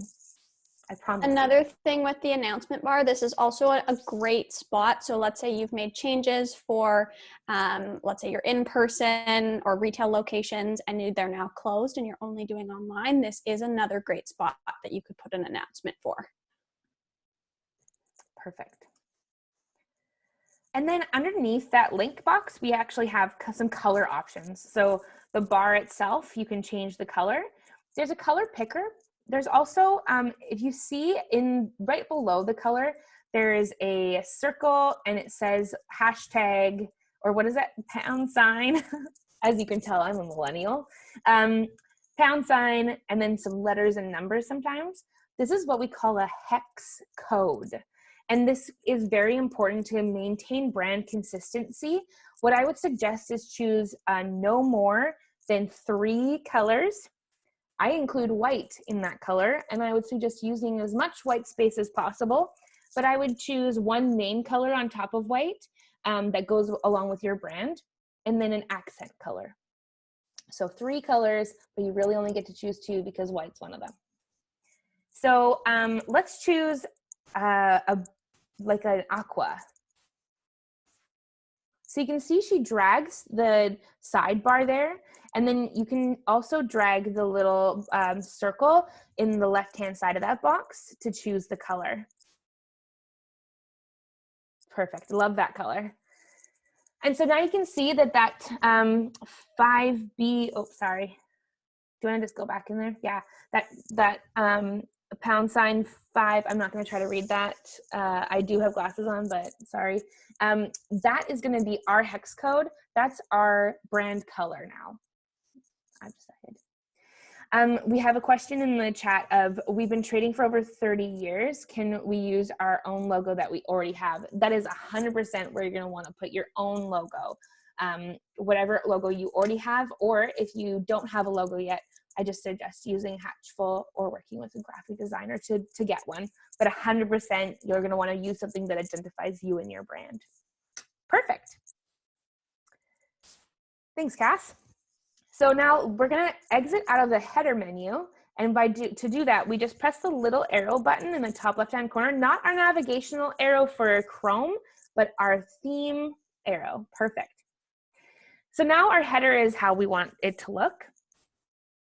And we're going to go through and show you how to edit some of these sections. So on the left-hand side, we call these sections. So let's go ahead and go image with text overlay. What we do is you just click into it. And then let's go explore the free images because we don't have any ones. And like I said, so this pulls actually from burst.shopify.com. You can either search here or you can go to burst.shopify.com and you can pull images and then upload them to here. But let's go ahead and just write dogs. And then here's what we're thinking. We want to choose, you can click on it and preview. So let's just click on one and preview it. And I actually really like that picture. So let's go ahead and select. So just at the bottom of the page there. Perfect. I love that. That already looks good. I love dogs so much, Cass. I'm going to be so distracted. Okay. So then underneath that image, you can see that it says image alignment. And what this means is the image might have more to it. And so if you click on it, it has top. So if you press that, it would probably move the image down. You'd see more of the top of the image and so on and so forth. Yeah, probably don't want a picture of just their butts. Perfect. I liked the top. Did you like the top? Not that it matters, but like aesthetically, I'm here for this. Awesome. And then layout. There are a couple of options here. There's full width and fixed width. I would recommend full width because it will look better across all devices. But a fixed width is not wrong. It's all your design aesthetic choice. Section height. So this is going to be, if you click to extra small, you'll see that it'll shrink down this section height. So it'll only show a piece of that image. Or a lot. And the thing that you're going to want to be really careful of is, Cass, why don't we go up into the very top middle of the bar. See here, there's 3 options. If you click the left-hand option, this is what it looks like on mobile. So you'll always want to toggle back and forth and see what it looks like on both desktop and mobile. It's proven that a lot of, it does depend on industry, so I should say that, but it's proven that a lot of people actually search on mobile. So a lot of people nowadays, they'll actually design for mobile first, and then they'll toggle back to desktop to see if that's what they like the look of. I personally like designing for desktop first, but I think it's because that's how I started designing websites. Excellent. So let's go back to our left-hand side and keep customizing this section. Right now we're going down to the heading section. So you can see right now it says image with text overlay. When you're thinking about this section of your website, what you want to think about is what are you asking your customer to do, or what are you informing your customer of? This is the first thing they're going to see when they land on your page, and you're going to want to know why you're putting it there. It's not just to make it look pretty, guys. This is a reason. There's an absolutely got to be a reason that you're putting that image and you're putting that text there. So for us, we're branding our business to people who own dogs. And so you can see that people are walking their dog. And so we want to put best sweaters for those dog walks or something. That works. And then what we're going to want to do is you can remove the text below, or you can keep it. For us, I think we're just going to remove it. So this could be more descriptive text or not. And then, let me just take a look here. Okay, and then the button, so we want to take them to our sweater collection. So we're going to go ahead and go button link, go into collections, and click sweaters. And then we'll put the label. And what we're going to do is actually go shop now. Or this is where you can get creative with what you're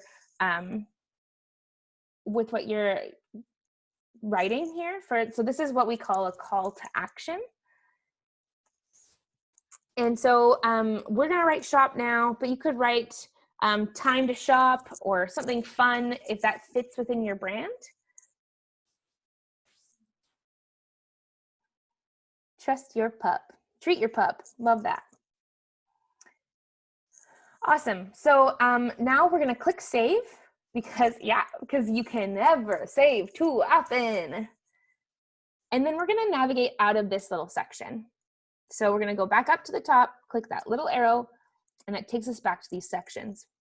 Now, I think we'll want an image with text section, but not for now. But we're going to want to keep the section here. So we're going to actually click, you see that little eyeball beside where it says image with text? If we click it, watch what happens on our right. Click the eyeball, Cass. Thank you. It's gone. But the good news is it's still there. So you could actually bring it back if you needed it. But what she did just show you is you can click and drag and reorder things just in that left-hand section. But why don't we go ahead and click add section. So at the very bottom, when you click add section, it's going to bring up a selection of things that you can add. And there are tons of things. But let's go ahead and click map.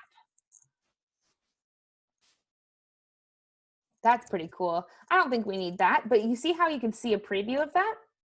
I think what we're really going to want is a newsletter.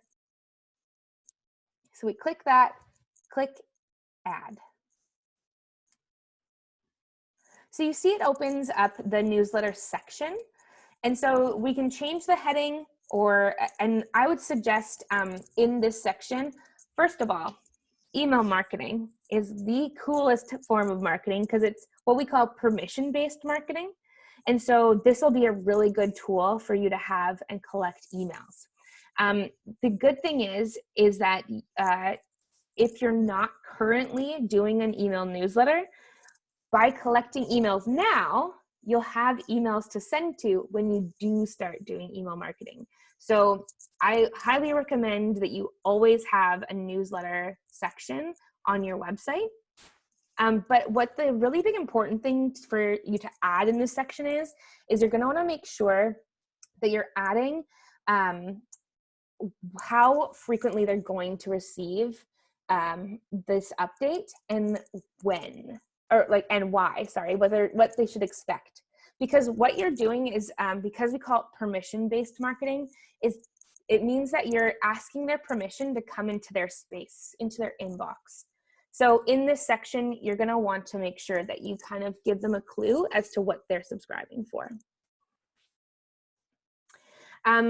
Celia asked, can you design a logo with Shopify? And I just put a link to Hatchful, which is our logo designer. There's also an app in the App Store that you can use if you wanted to do it on your phone instead of on desktop. Another question in the chat is, how does Shopify treat data protection, and does it align with the GDPR for EU? So the GDPR has a couple of things that you need. One of them is you do have to display a cookies thing at the bottom of your site, or somewhere on your site, sorry. And you can actually do that through an app. But in regards to the data removal, if someone were to request their data to be removed, just give us a contact. You can, and we can help you navigate that, but it's really easy to remove their data. So definitely does align with GDPR for the EU. Perfect. So let's just leave that the way it is. Let's navigate back, out to the sections. Oh yeah, let's hit save. Oh man. I legitimately helped a merchant on a one-on-one, and we went through and changed a whole lot of stuff on their store, and we did not press save. Whew, that was my bad. Excellent. I think we're going to put that newsletter right under our featured collection. So let's drag and drop it under there. Perfect. Wonderful. And then just one more thing. Let's go into the featured collection section. And you can see here, you can actually select which collection displays. Let's select our men's collection. Wonderful. And so you can see underneath, if we had multiple products, we'd be able to show how many products per row. And the less products, the bigger your product images get on the page. And so when you see the products on the page, you'll be able to aesthetically decide how many. But again, why don't we toggle to the mobile view? Really important to see what it looks like when you're on mobile. Please don't forget. And then featured collection, you can either see that heading on the left-hand side. You can either completely remove that and not have anything, or you can change it up to whatever language you use for your business.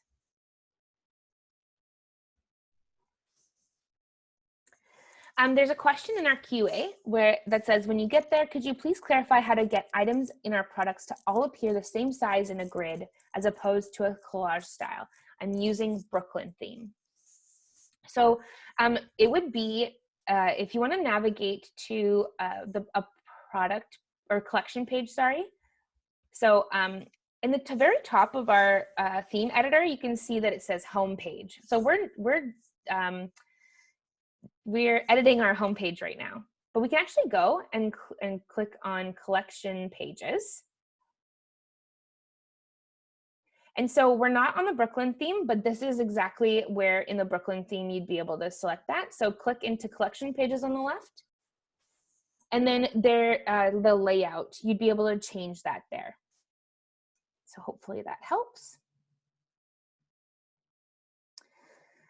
Chris asks in the chat, when designing for mobile phone and switching to desktop for aesthetic appeal, how do you classify tablets or iPads as mobile devices or desktop for appearance of a page?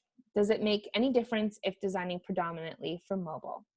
I would say that the size of iPads now, you're designing for a mobile experience on a small screen. Or sorry, a desktop experience. Try that again. For iPads, desktop experience on a smaller screen. So all you'd need to do, if it would actually probably look like what we see on our editor right now. Cass, if you want to click the button to the right of where we are now, this shows you full screen. So this will show you what it would look like on most desktops. For example, I have a secondary screen. There are better ways to do that, but I don't know yet. So that would be what it would look like on my secondary screen. Hopefully that answers the question. Excellent. So now let's go back to where the sections are, Cass, and let's go and show you theme settings. Yeah, let's go back to homepage. Good call. Theme settings is where you can select the colors, the typography, and a whole bunch of other things. But let's go into colors first. As I mentioned, you really don't want to choose any more than 3 colors. White's already chosen. White's already gone. 1 color's down. I know someone says white is like the void of all color, but just bear with me. And then choose 2 more colors. So we have our aqua as one, and another accent color could be green. So for headings, or actually, sorry, I like to use black for text. So we'll leave our headings and links and our body text as black, but then our sale price and like things that are accent colors, we'll go ahead, let's click into there and it should save. See that recently selected? It'll save what we last used. So you can actually click the recently selected, it'll choose the right aqua color. Perfect. And then we'll use that for sale price. Let's exit out of there. And then let's do that for buttons as well. So primary buttons, let's make them aqua as well. Cool. Excellent. And so there are a bunch of different options here. You just want to play around and see what it looks like for you and what you like. This is all going to be, you want to keep thinking about when my customer comes here, are they going to like this? One of the things that I like to do is do a design up and then send it to a few of my friends and ask. There's also a forum that you can go onto on our community.shopify.com. I'll actually just put that in the chat.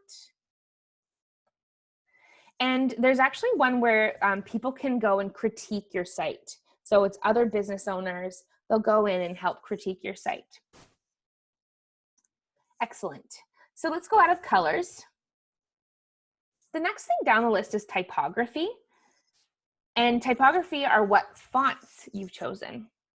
So I would say choose 1 font. No more than 2 fonts. And this actually includes your logo. So your logo, if you've already got a font selected from your logo, I would make it consistent across the board and try to mimic that look and feel throughout your website. We're gonna why don't you click change so they can see there are so many fonts to choose from. Don't let this overwhelm you. I would literally let your logo inform what you choose for your site. And you can let's go to Antique Olive. And if you click on it and click select, you can see it just changes our heading text there. Also, good point, Cass.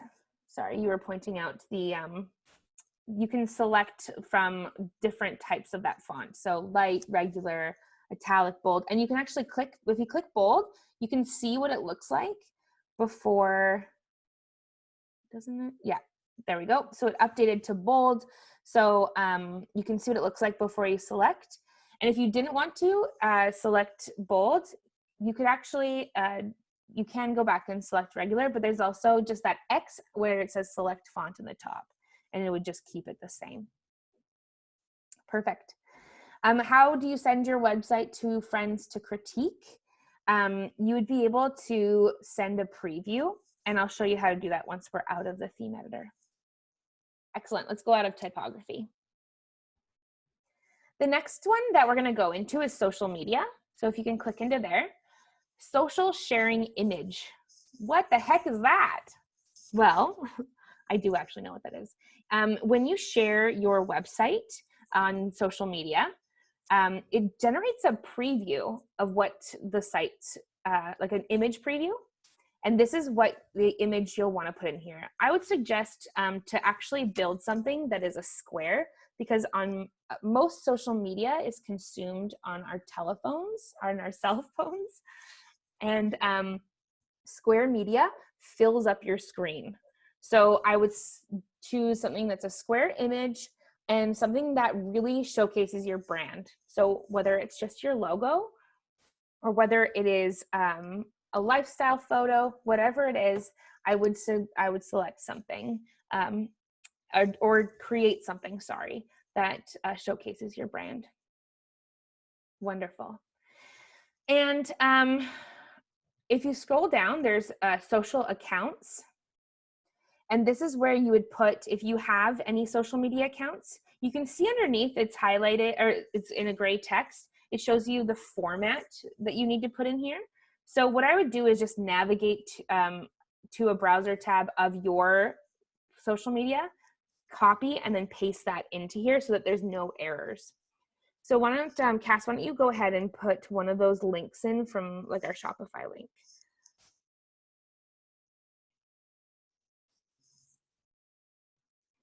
So she's just copying and pasting that into that box. And then if you scroll to the bottom, yeah, perfect. If we go, yeah. So this is where I said, if you navigate to that page and then just copy the link in your toolbar, and then you can just paste that into Instagram. Great. And commonly asked question is, why do the social links, we scroll to the very bottom in the footer, why do they appear in the footer?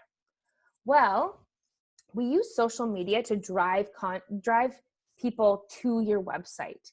Once you get them in your website, you don't want them to leave your website, because that's where they make their purchases. So what we do is it is important to have those links on the site so that people can find you on and follow you, but you don't want that to be the main primary thing that they're doing when they're on your website. You want them to stay on your website. Cool. So let's go ahead and save, because if you guys were in the room with me, I would make you say it with me, but you cannot save too often. Cool. Excellent. So now this is where we're gonna, let's go into favicon. So that's how that's pronounced, favicon. This is the little image in the corner of the browser tab. So as you can see on Shopify sites, we have our little Shopify bag. But you'll want to put, you can see where it says this image will be scaled down to 32 by 32 pixels, which is really, really small. If you have created your logo within Hatchful, it will send you a favicon. If you have it created with a graphic designer, they should be able to send you a favicon. And this is, it's just going to be a tiny, tiny little element, but 100% you'll want to change it, because it actually creates trust within your brand. Okay, I'm looking at the time and I want to get out of this theme so that we can go through some settings. So when we click that blue shopping bag, it'll navigate us out of the theme section and bring us back into our admin. And so if you go into actions right beside the blue customize button, the last thing I want to show you in themes is you can see preview. And if you click preview, it'll show you a preview of what your website looks like. And then at the very bottom, there's a blue button that says share preview. And so click that and there'll be a link. And that's the link, Erda, that you can send to your friends to critique. So it's not live for anyone, for the World Wide Web to see, but anyone with that link would be able to see the preview of your store. Thanks, Cass. Let's go back into our admin. All right, the settings section. This is really, really important. There are many, many important things in here, but let's go ahead and start with payment providers because we all are here to get paid. Fabulous. So you can see here that the top card is our Shopify Payments card. And this is just a payment processor. We're powered by Stripe, which is a thing that a lot of people do know, but if you don't, not a problem. It's a really big payment gateway that powers our payment gateway. So you can see that here, there's a blue complete account setup button. Let's click into there. And this just has information about your business. You will need to fill this out. You'll need to link if you scroll down to the very bottom, you'll be able to see that there is like your transit number. Yeah, so your banking information. This is how we're gonna send you money. So make sure you go into settings and payment providers and click that complete account setup. If you have any questions when you're setting this up, this is definitely one of those things that you can call into our support or chat into our support about, and they'll be able to help you navigate this section. Cool. There's also underneath, there's alternate payments, so PayPal. A lot of people like to pay with PayPal. And all you do, good to note, it actually creates a PayPal. It assumes that the PayPal link is going to be what you signed up with. All you do is just deactivate that payment, the PayPal Express checkout, sorry. So just at the bottom of that PayPal card. Yeah. And then you'd be able to re-enter the actual, yeah, let's go ahead and do that. And then when you see it, you just click Activate PayPal Express Checkout. It will take you to PayPal and get you to log in. And you'll just log in with your credentials and for your actual account, and it'll link the two. So a good thing to know about a payment processor is that in Canada, it takes, I think it's 3 to 5 business days to appear into your account. With PayPal, I believe they're within a business day. And so it just depends on what you'd like for your business. The combo of Shopify Payments and PayPal is the most popular and what I would recommend. If you want to set up, because with Shopify Payments, you want to navigate back to the payments page, Cass, and just show the top Shopify Payments card. You can see that the accepted payments are Visa, MasterCard, Amex, that's a ShopPay logo, Apple Pay, and Google Pay. So we accept all those and with Shopify Payments. You can see that the credit card rate is 2.4%. I think it's actually 2.9% on the basic plan, plus 30 cents per transaction. This is also really good to note when you're setting up your pricing. So you know that each time someone buys something, in one transaction, no matter how many items are in that transaction, it's going to cost 30 cents plus a fee to process. This is actually determined by Stripe. It's not determined by us. And it's a standard credit card processing rate. Cool. Let's go out into taxes. Notice how I said taxes in a really excited way? Faking you out. I'm just kidding. All right, so the bottom of that settings page, there is a taxes option. This is actually really, really simple. We've made it super, super simple. So since most of us are in Canada, let's go ahead and click that setup button where it says Canada. So what you'd want to do is in this first top card here where it says registered tax accounts, there's an add tax account. And what you would do is you would add your GST number and your PST number. So BC, GST, and then there's also BC, PST, and you'd click save. And then, I kid you not, we do the rest for you.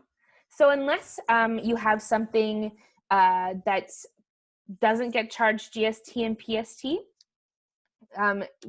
it'll already set up to collect the correct tax based on the user's location. So say we're in British Columbia and we're selling to Alberta, they wouldn't pay PST, they'd only pay GST. Our system will already know that, and you don't have to set that up. It'll know that based on where the person's purchasing from and where you're located and how your taxes are set up. So you will need to add those tax numbers for us to be able to collect tax. We don't collect tax without those numbers. Super simple. I bet you thought it was going to take a lot more time to go over taxes. If you have something that's outside of the norm for taxes, Cass is just showing you at the bottom there, there's tax overrides. I'm not going to go into depth in that. If you did have some stuff that are, I would just call into support and help you set that up, because it does involve a few more steps and it is really product specific. So actually Michael just pointed out they're like kids hats or GST only. There's a way to set that up in a tax override. It's available on our help center, but also if you want us to help you set it up, just calling our support gurus, they will 100% be able to help you do that. Cool. Let's navigate back out to settings. We're going into my least favorite. Cass already knows. It's shipping. You guys already know too. Let's go in. Why is shipping your least favorite, Nikki? Good question. I'm glad you asked. Well, it's because I know that there are tons of different, I know that I'm not going to be able to answer all of your questions today. And that's because each business is incredibly different with their shipping needs. Again, I will mention that there are ways to do setting up a store for curbside pickup. There is a way to set up your store for in-store pickup. There's a way to do, shipping. You can literally, if you want to do it, it is possible in this. And even if it's not possible natively, it's possible with apps. And so that's why I am a little bit hesitant when I come into this section. So let's pretend we are setting up a free shipping over $100. So let's go into manage rates. It's in the top right-hand corner of our general shipping rates. It'll open up what is already pre-done, which is domestic. You just scroll down so we can see them all. Domestic, US cross-border, and then I believe there's one more, rest of the world. Right. So these are already pre-done. If you wanted to delete one, so for example, we've already decided if we're only selling into Canada. So see those 3 dots? We're going to click that and delete it because we don't need that. Same thing for rest of the world. And I already saw you going up there. We 100% want to save this. So we've already pre-set up in each account some standard rates. What I would suggest is we're actually just going to remove all of those weight-based rates because I don't like shipping by weight. It definitely does matter to your business whether or not you would ship by weight. Like we have someone who ships doors, and sometimes you can't make that a flat rate. You just can't. So to their US customers, they ship per weight. But in this case, what we want to do is we're going to set up a free shipping over $50. So right now, this one, you can see under conditions, it says $100 and up. Well, not on our store, $50 and up. So let's go ahead and click edit rate. I also don't really like the rate name. So standard isn't my favorite. We're going to call this free shipping. So all we do is change that in that box. The price is $0 because it's free. The condition is based on order price, and the minimum price is $50. So let's just stay there for a sec, just so people can see it. So you can see we've changed the rate name. And this is what displays for your customer when they're choosing what rate they would like. Cool. Thanks, Cass. Let's go ahead and hit done. And let's go ahead and hit save. A little nervous today. After that saves, let's go ahead and add another rate because we do want to charge shipping for orders $50 and under. So what we're going to do is set up our own rate, and we're going to call this standard. And the standard price, it is a $5 flat fee. I am a fan of flat fees. I am more so a fan of including the price in our shipping, in our product price, sorry. Because say it depends on the price of your goods, but say that you're shipping, you're selling like a scarf. I know that me personally and many others online would rather pay $30 for a scarf. I'd rather a $30 scarf than a $25 scarf that charged me $5 to ship to me. Doesn't make sense, guys. It's the same amount of money. I get it. But yeah. Perfect. So let's go done. Wonderful. So this will apply to every item.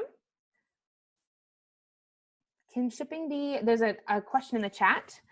Can shipping be a flat rate per item to a maximum of X dollars? So that's exactly what we have set up here. This will charge $5, to a maximum, yeah, this will charge $5 on orders up to $49.99. And then $50 and up, it'll charge for free. You can change that to be a standard flat rate of like less, like you make it the price be, you know, $10 standard shipping up to $50, and then $50 and above it's $5. Like you can definitely choose which solution you'd like. One of the biggest things I suggest is deciding with within your business how pricing structure is going to work before you set up your products, as I mentioned. And then once you get to shipping, give us a call. Since I've stopped working as a guru, this shipping has changed and we've added a lot more options. Things like shipping, like charging a different shipping rate per product. So you can go on a granular scale and say that this product costs $5 to ship, but like every other product costs this much to ship. So you can actually get really, really granular. And like I said, I know that I'm not going to cover everything that you want today, but for lack of time, this is where shipping is, and we're here to help you through our customer support. Excellent. Let's exit back out to our settings. The next thing we're going to go into is notifications. Perfect. So I'm going to go a little bit faster just for time. Notifications are what you can see. There's a laundry list of things that go out. So order confirmation is what goes to your customer. Let's pop in there. So just by clicking that link of order confirmation, it opens up this screen. Excellent. So on this screen, you can see it looks kind of scary because it's HTML. This is something that is included in your 16 minutes of free design time. If there's something you can't figure out in here, we'll help you figure that out, as long as you're not over your design time. There's also a help doc that Cass is pointing to right here. So you can always just see how to set it up. But also what I would suggest is you can see where, yeah, there's a little preview button underneath order confirmation. And so you can make some changes and preview it and see if that's what you'd like. So you see how a lot of people will change what's above the view your order button and above. And so if you go back and exit out of this preview, you can see in this like fourth line down, there's hi customer first name.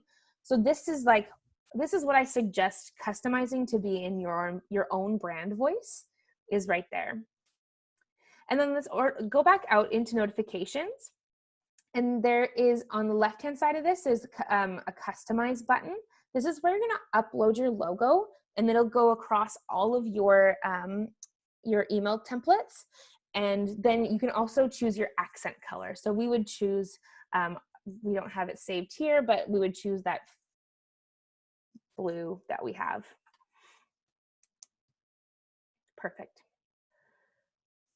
Excellent. Let's go into, actually let's scroll down to the very bottom.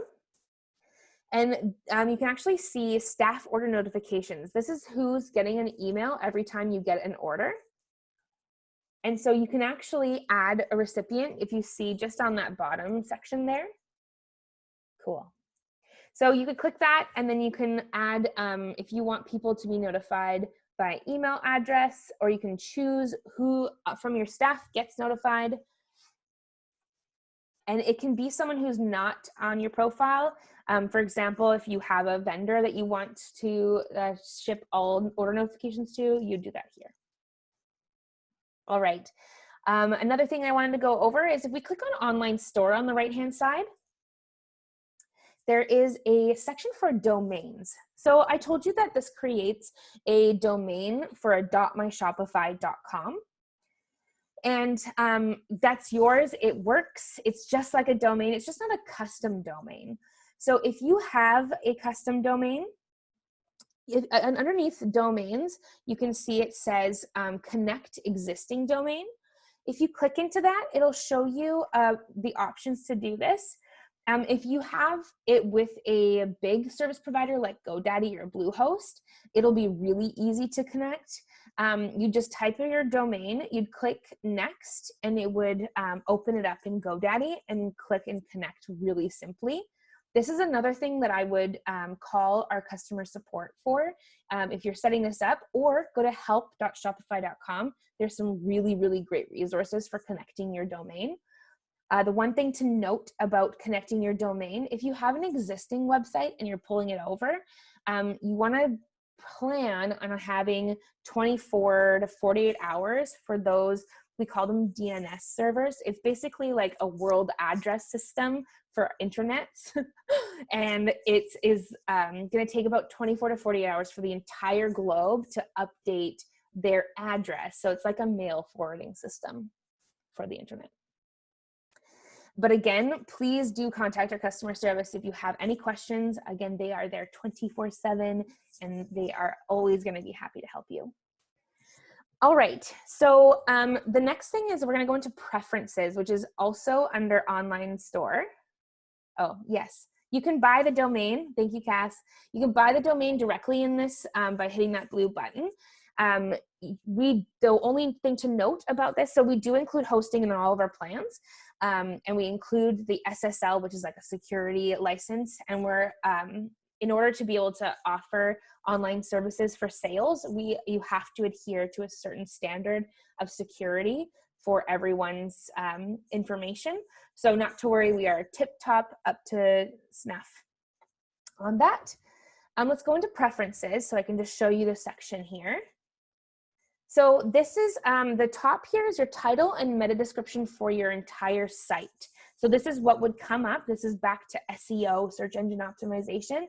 You're gonna wanna put the name of your site. So Amazing Dogs, we put in the homepage title. And then I would put a descriptor. In the homepage title, I would put dash apparel for dog lovers.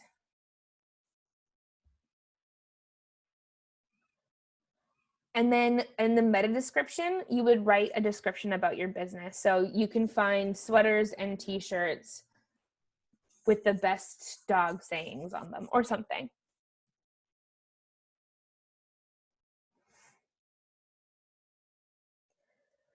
All right, Google Analytics. So this is something that you would pull from your Google Analytics account. And you can build that. There's how do I set this up link right beside that. And it'll open up our help doc. Then underneath this is the Facebook pixel. This is how to track when someone comes from Facebook. You'll actually be able to see all the way through to the cart if they converted a sale from like a Facebook ad.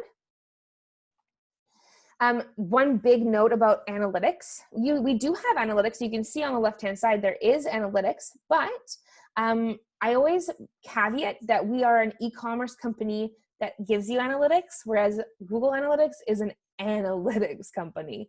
So we have a lot of analytics and they'll be very helpful, but Google Analytics is just immeasurably helpful. So please do set that up before you launch your site.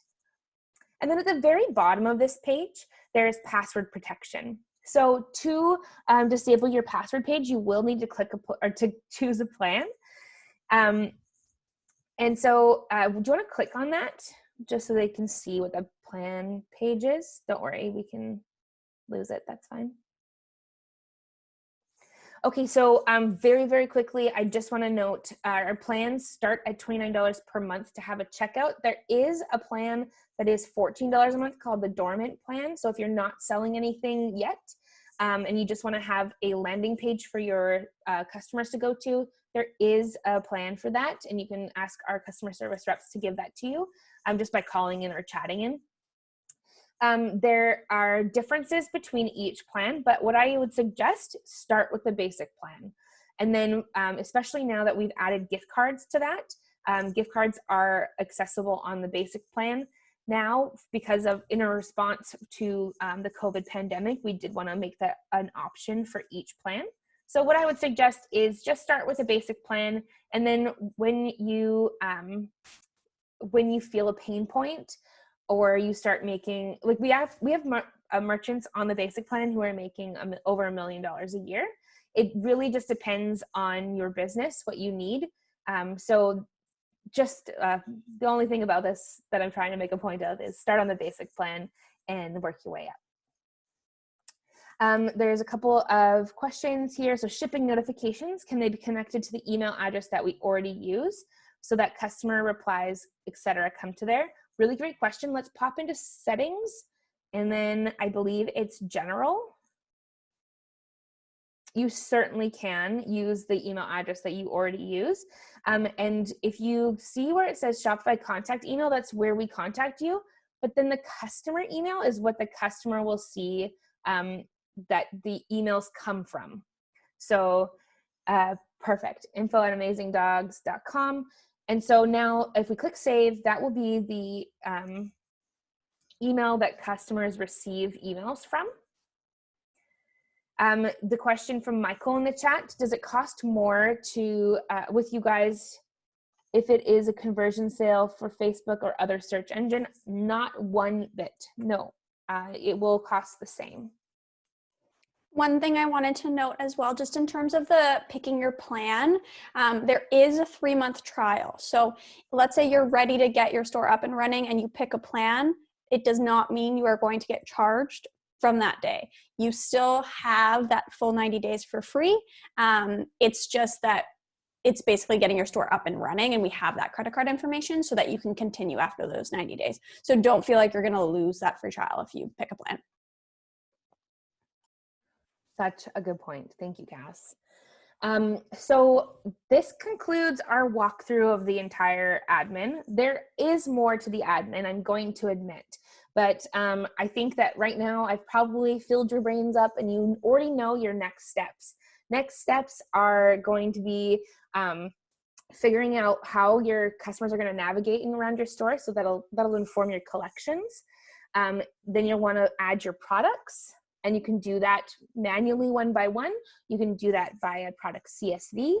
I think that will be the greatest place to start. The next thing that you could do when you're trying to figure out what your website should look like, do a little bit of research. So go ahead and choose 3 websites that already exist from your competitors, and then list 3 things each of what you like and what you don't like. And then that'll inform, by the end of that, you'll have a good enough chunk of information, of research done to know what you do want to see your website do and what you don't want to see your website do or look like. So that's my top level tip for designing a website.